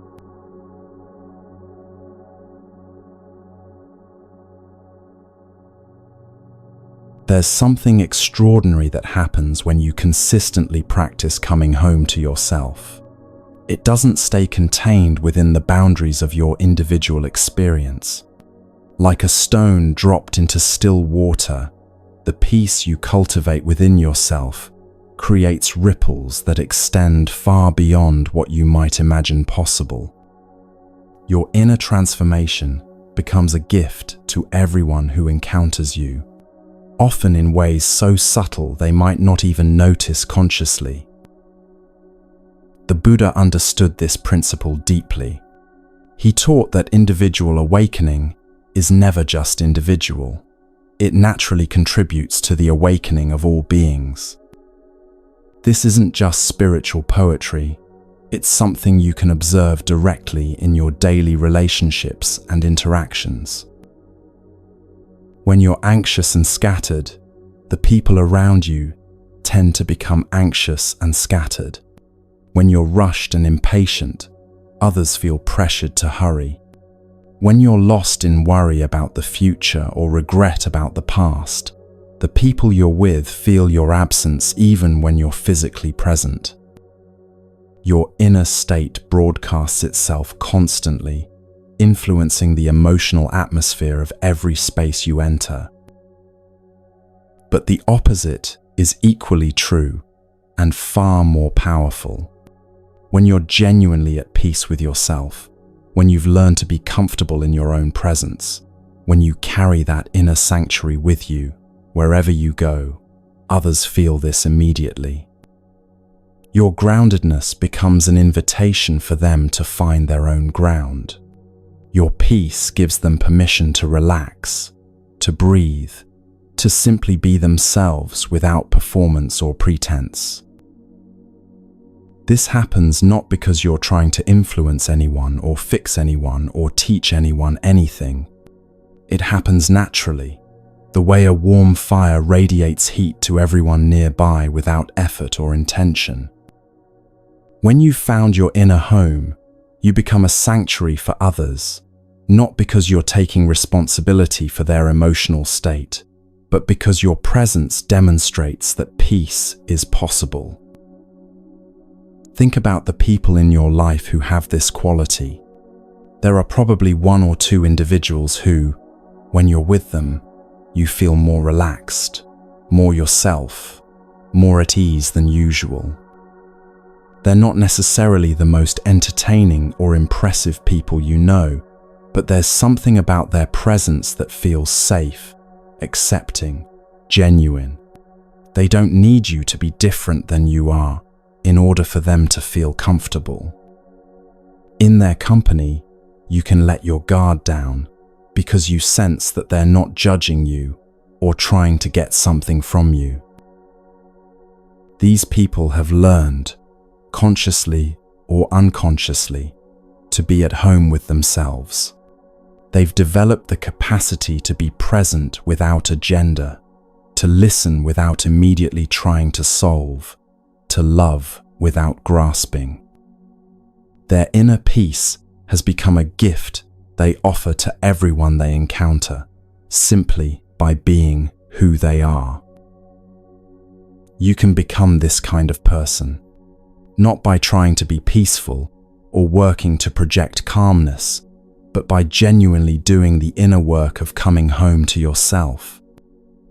When your peace is authentic rather than performed, others feel the difference immediately. The ripple effect begins most powerfully in your closest relationships. Your partner, your family members, your closest friends, these are the people who will feel the change in you most directly. As Thich Nhat Hanh teaches, once you find a home for yourself, you can help your partner find theirs. Your partner is also lonely. They're also looking for a home, for warmth, for safety, for the feeling of being truly known and accepted. But perhaps they, like most people, have been seeking this externally, looking to you, or to achievements, or to distractions, to provide what they can only provide for themselves.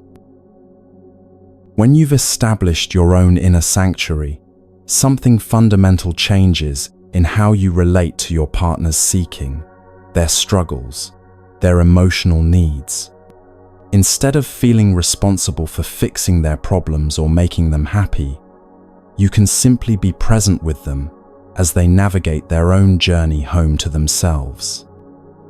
You can offer the steady, non-anxious presence that allows them to feel safe enough to explore their own inner world. Since you have a home within yourself, you're in a position to help them find their home too, not by telling them what to do or trying to manage their emotional life, but by consistently demonstrating what it looks like to be grounded in your own being. You're confident because you know how to connect with yourself, how to find peace in the midst of difficulty, how to be okay, regardless of external circumstances. That confidence, which is really just the natural result of being at home with yourself, naturally inspires others to develop the same capacity. They see that it's possible to remain calm in situations that used to create anxiety. They witness someone choosing presence over reactivity, breath over worry, acceptance over resistance. Your example becomes more powerful than any advice you could give. They can find temporary refuge in your stability while they learn to build their own. This is very different from becoming dependent on you for their emotional well-being. When you're truly grounded in yourself, you naturally encourage others toward their own independence rather than creating codependency. You offer support without enabling, love without controlling, presence without absorbing their emotions as your own. This creates what Thich Nhat Hanh calls a collective home.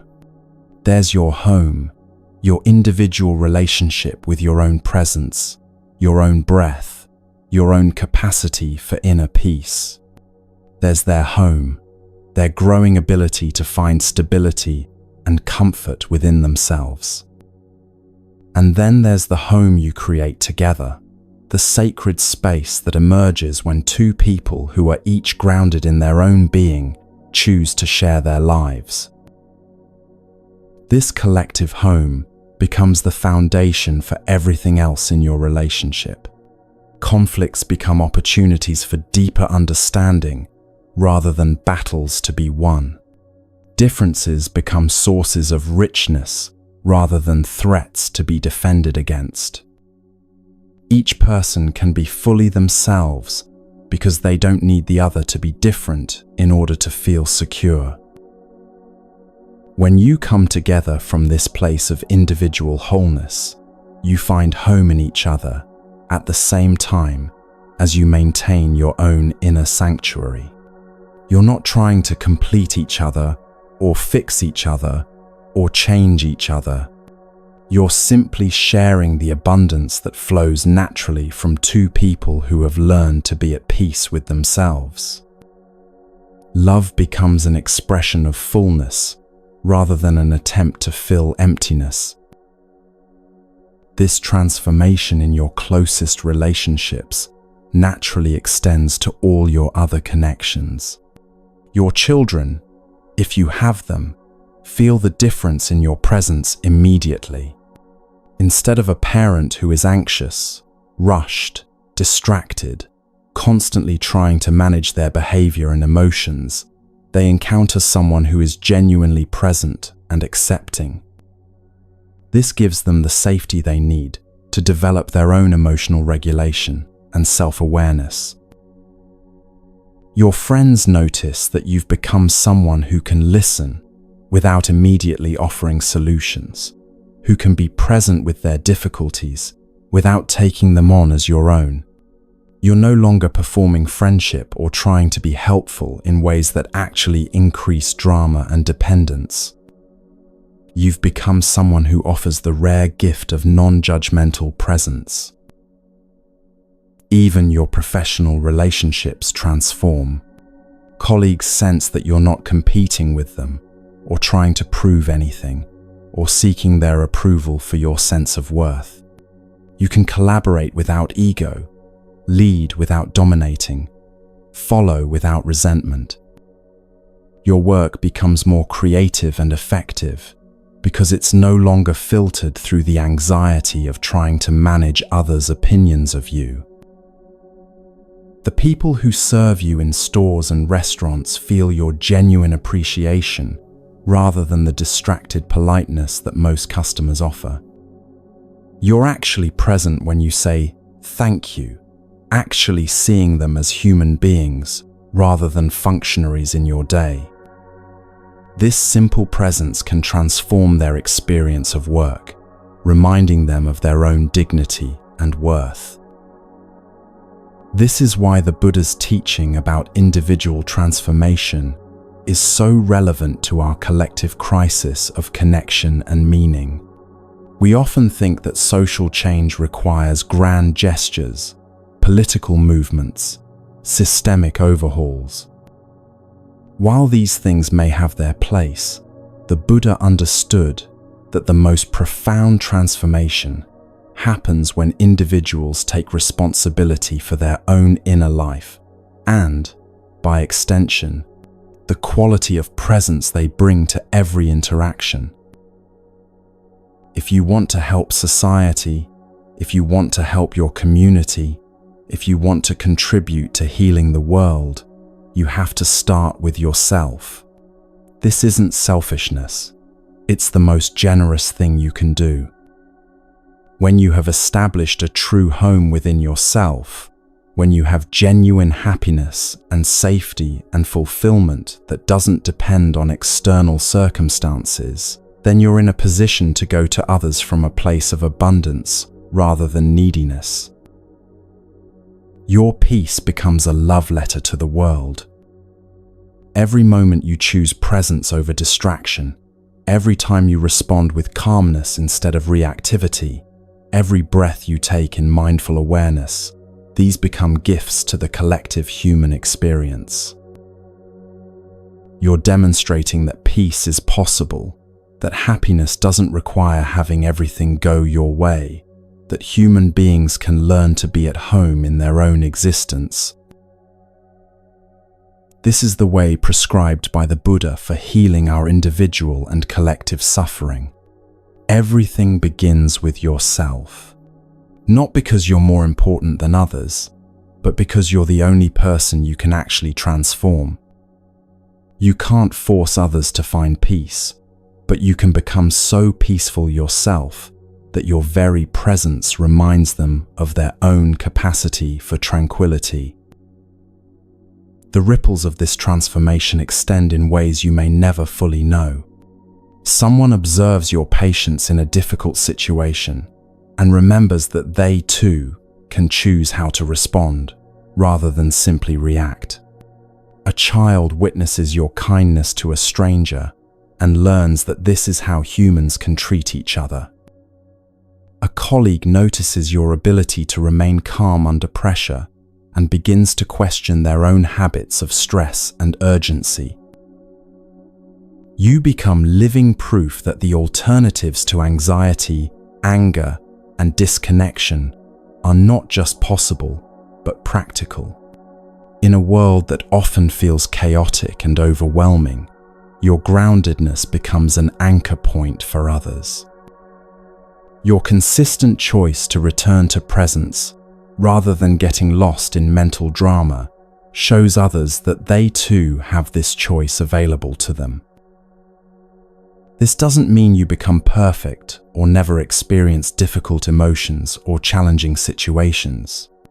It means you've developed the capacity to remain connected to your inner sanctuary, even when life becomes turbulent.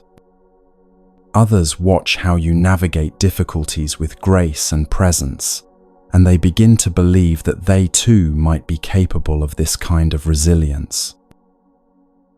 The healing spreads not through preaching or teaching or trying to convince anyone of anything, but simply through authentic demonstration. You show rather than tell. You embody the possibility rather than talking about it. Your life becomes a gentle invitation for others to remember their own capacity for peace and happiness. In our hyper-connected but emotionally disconnected world, this kind of authentic presence is desperately needed. People are hungry for real connection, for genuine peace, for the experience of being truly seen and accepted. When you offer this through your own grounded presence, you're providing something more valuable than any advice or assistance you could give. Your peaceful steps create footprints that others can follow back to their own inner home. Your conscious breathing reminds others that they too have access to this simple but profound practice. Your ability to be present without agenda gives others permission to stop performing and simply be themselves.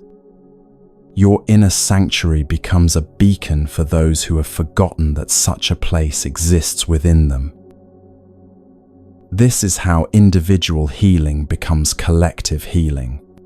This is how personal transformation contributes to social transformation. Not through force or manipulation or trying to control outcomes, but through the quiet, steady influence of people who have done their inner work and naturally radiate the peace they've discovered. The Buddha's vision was not of isolated individuals achieving personal enlightenment, but of awakened beings, naturally awakening others through their very presence. When you find your way home to yourself, you become a guide for others who are still lost. When you learn to love yourself authentically, you become capable of loving others without condition.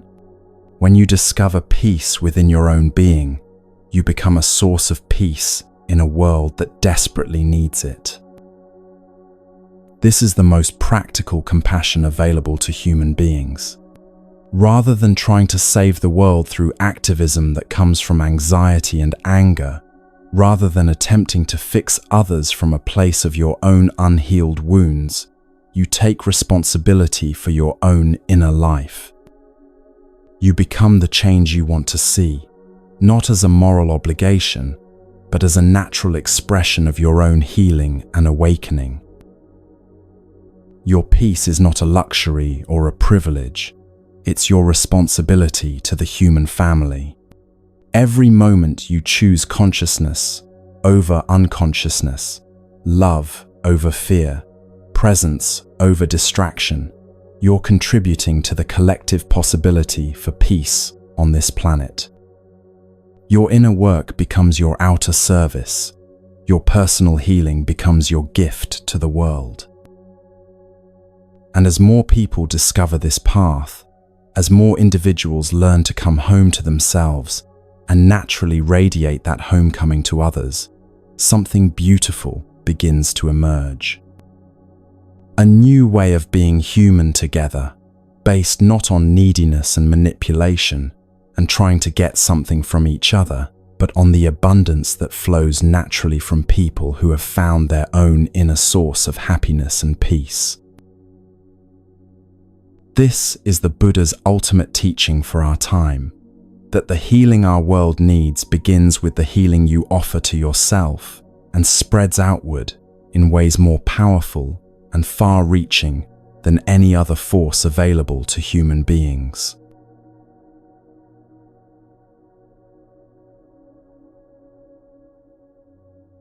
Here's something that might completely transform how you see your loneliness.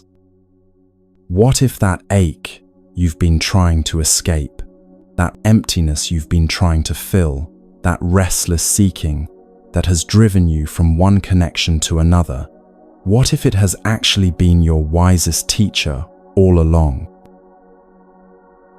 What if your loneliness isn't a problem to be solved, but a compass pointing you toward the most important journey of your life, the journey home to yourself? This radical reframe changes everything. Instead of seeing loneliness as evidence that something is wrong with you, you begin to recognize it as evidence that something in you is still awake, still seeking, still remembering that there's a deeper way to live than the surface-level connections our culture offers. Your loneliness has intelligence. It knows the difference between real nourishment and empty calories, between authentic connection and digital simulation, between being truly seen and simply being observed. When you feel lonely in a crowded room full of social media, friends, that loneliness is giving you accurate information about the quality of connection available there. When you scroll through your phone for hours and feel emptier afterward, your loneliness is teaching you something important about what actually feeds your spirit and what merely distracts you from your hunger. When you have a conversation that stays entirely on the surface and feel unsatisfied despite the social interaction, your loneliness is pointing you toward your deeper need for authentic intimacy. The discomfort of loneliness has been trying to get your attention, to wake you up from the trance of believing that more external connections will solve an internal problem.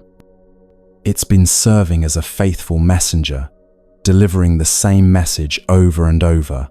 This way doesn't lead home. What you're seeking can't be found outside yourself. Turn around and look within.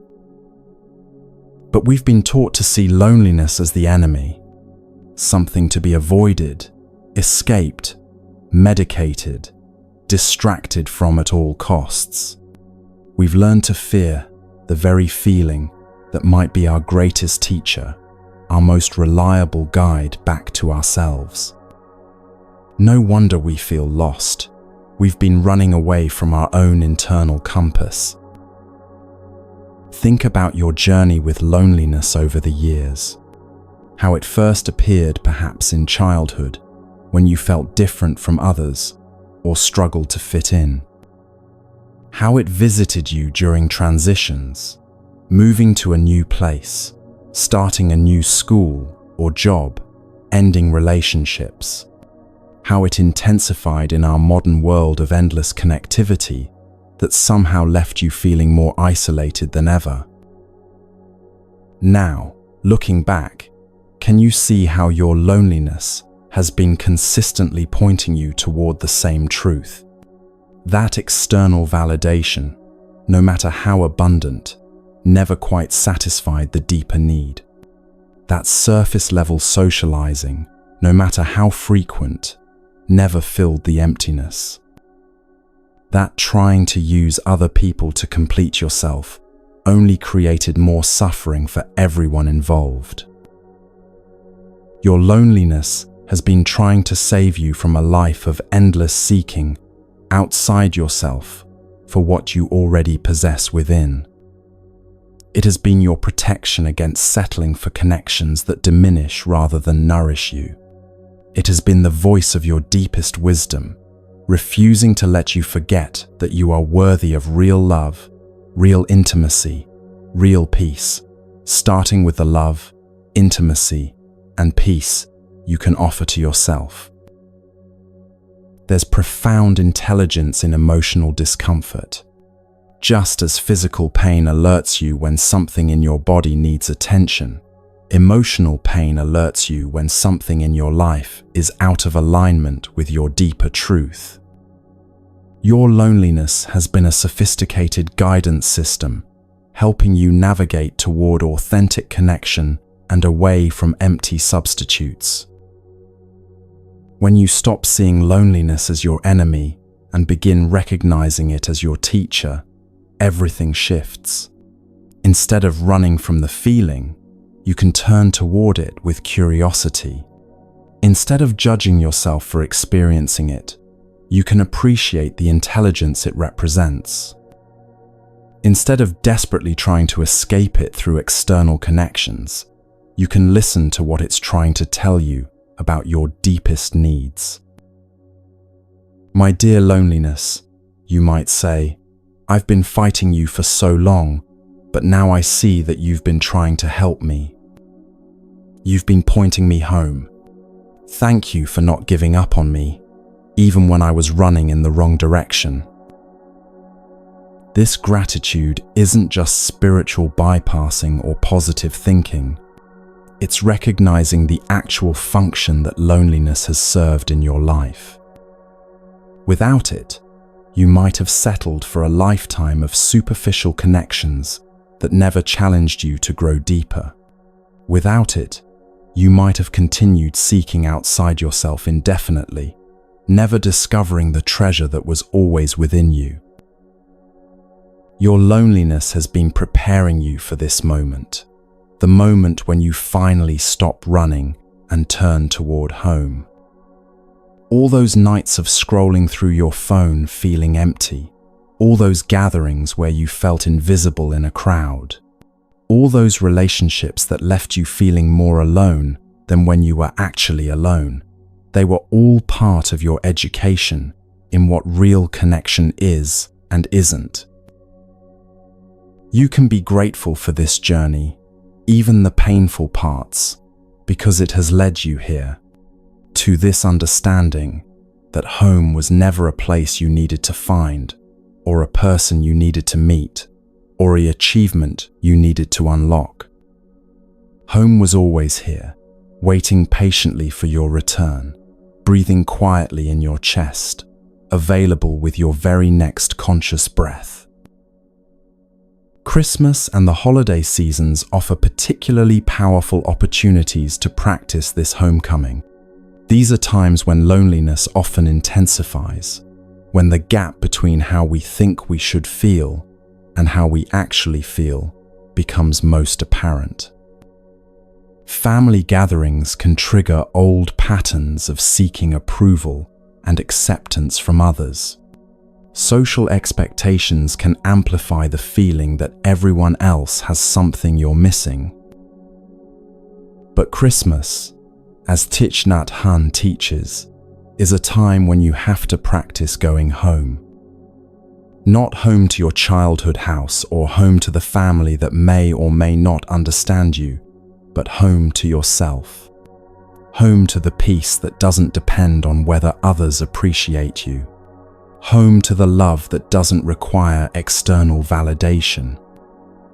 home to the sanctuary that exists within you regardless of the chaos or joy or complicated dynamics around you. During the holidays, you can practice being present with your family members without needing them to be different than they are. You can offer genuine love without expecting it to be returned in the exact form you prefer. You can participate in traditions and celebrations while remaining grounded in your own inner peace, rather than dependent on the event going perfectly. The gift you become when you stop running from yourself extends far beyond any present you could buy or wrap. When you've learned to be truly at home with yourself, you become someone who can be present with others' loneliness without trying to fix it or take it on as your own. You become someone who can sit with difficulty without making it worse through anxiety or false cheerfulness. Your own journey through loneliness and back to yourself makes you a sanctuary for others who are still wandering. Not because you have answers or advice to give, but because your presence demonstrates that it's possible to find peace within yourself. You become living proof that human beings can learn to be comfortable in their own company, content with their own existence. This is perhaps the greatest gift you can offer during holiday gatherings or any other time, the gift of someone who doesn't need anything from others in order to be okay. Someone who can love without grasping, listen without agenda, be present without performing.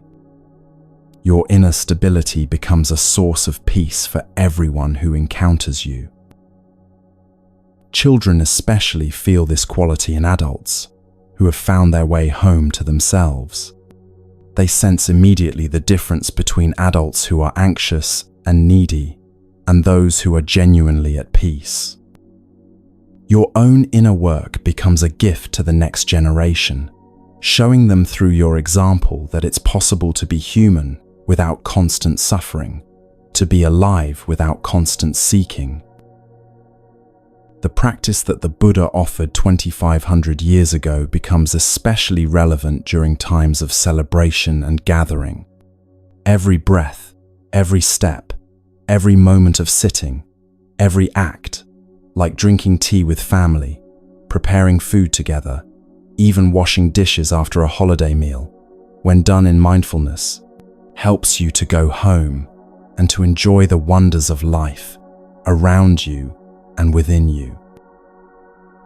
Your body is a wonder, and so are the bodies of your loved ones gathered around you. The food you share, the laughter that arises naturally, the simple miracle of human beings choosing to spend time together, these are all wonders worthy of your full attention and appreciation. But you can only truly receive these gifts when you're present, when you've come home to yourself enough to be available for genuine connection with others. The hills, the clear streams of water, the winter sky, the lights that people string up to brighten the darkest time of year, these all have the power to heal when you're present enough to receive them. But that presence has to begin with presence to yourself, with the willingness to be here, in your own life, in your own body, in your own experience exactly as it is. This is why your loneliness has been such a perfect teacher. It refused to let you settle for less than authentic presence. It kept pointing you toward the real thing, even when you were convinced the real thing didn't exist. It maintained its signal even when you were doing everything possible to tune it out. Now that you understand its message, you can receive loneliness differently when it arises. Instead of emergency or crisis, it becomes invitation. Instead of evidence of your inadequacy, it becomes evidence of your wisdom. Instead of something to escape, it becomes something to investigate with gentle curiosity. What is this loneliness trying to show me right now? What am I seeking outside myself that I could provide within? How can I come home to myself in this moment? The transformation from seeing loneliness as enemy to seeing it as teacher represents one of the most profound shifts in understanding available to human beings. It means that nothing in your experience has been wasted, nothing has been wrong, nothing has been a mistake. Even your suffering has been intelligent, has been serving your ultimate awakening to your own inherent wholeness. You can trust your loneliness now because you understand what it's really pointing toward. Not toward neediness or desperation or proof that you're fundamentally lacking something, but toward the magnificent possibility of becoming someone who is truly at home in their own existence, who can love without attachment, who can be alone without loneliness, because they've discovered the difference between solitude and isolation. The Buddha understood this when he offered his beautiful teaching about being a lamp unto yourself. He wasn't encouraging isolation or self-reliance in the modern sense. He was pointing toward the same truth your loneliness has been pointing toward, that the light you seek in others already exists within you, that the home you seek in relationships already exists in your own being. Be a lamp unto yourself, he said. Work out your salvation with diligence. Not because you're alone in the universe, but because you're never alone when you're truly present to your own existence. Not because others don't matter, but because you matter enough to offer yourself the same loving attention you've been seeking from everyone else. This is the gift your loneliness has been trying to give you all along, the recognition of your own inherent worth, your own capacity for peace, your own ability to be the source of the love and acceptance you've been seeking everywhere else. It has been your most faithful teacher, your most persistent guide, your most reliable friend, pointing you always in the direction of home. And now, having received this teaching, having learned to come home to yourself, you become a gift to everyone whose life you touch. Your journey through loneliness and back to yourself becomes a path that others can follow. Your peace becomes an invitation for others to find their own peace. Your homecoming becomes a beacon for all who are still wandering, still seeking, still believing they need to find outside themselves what can only be found within. Thank you, loneliness, for never giving up on leading us home.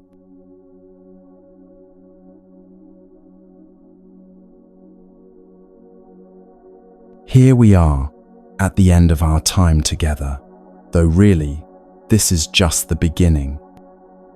Everything we've explored, the illusion of digital connection, the ancient wisdom of coming home to yourself, the practice of mindful breathing, the art of walking meditation, the transformation of loneliness from enemy to teacher, all of this becomes real in the most simple, immediate way possible.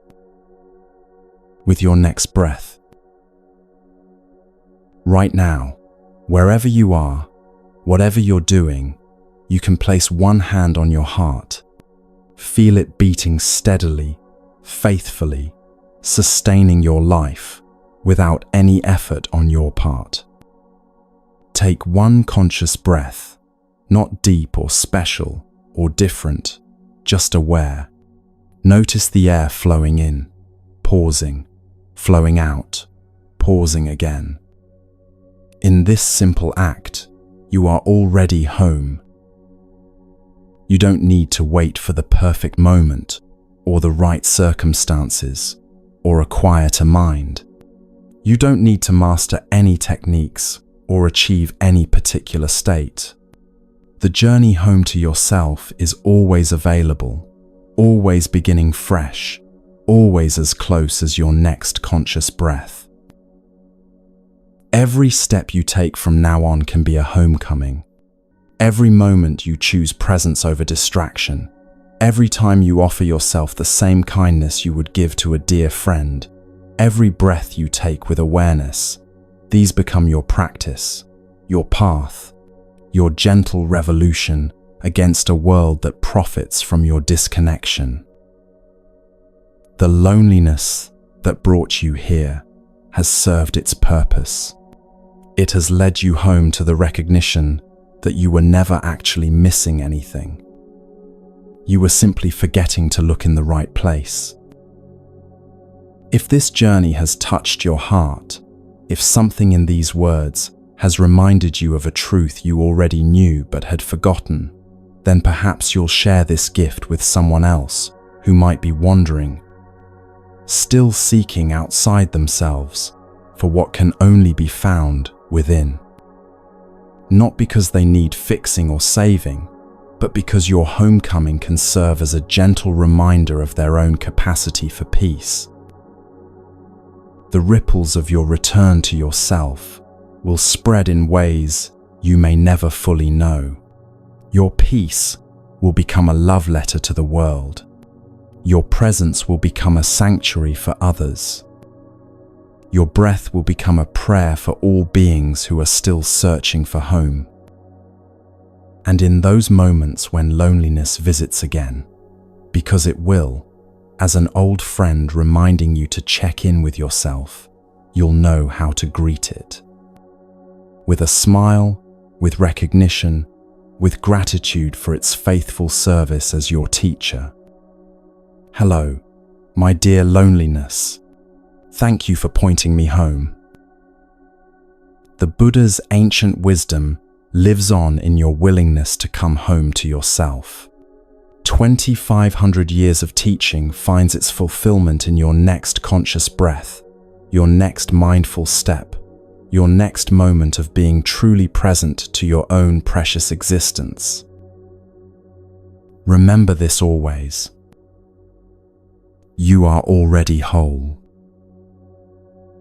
You are already home. You are already everything you have been seeking. The journey continues with your next breath. Welcome home.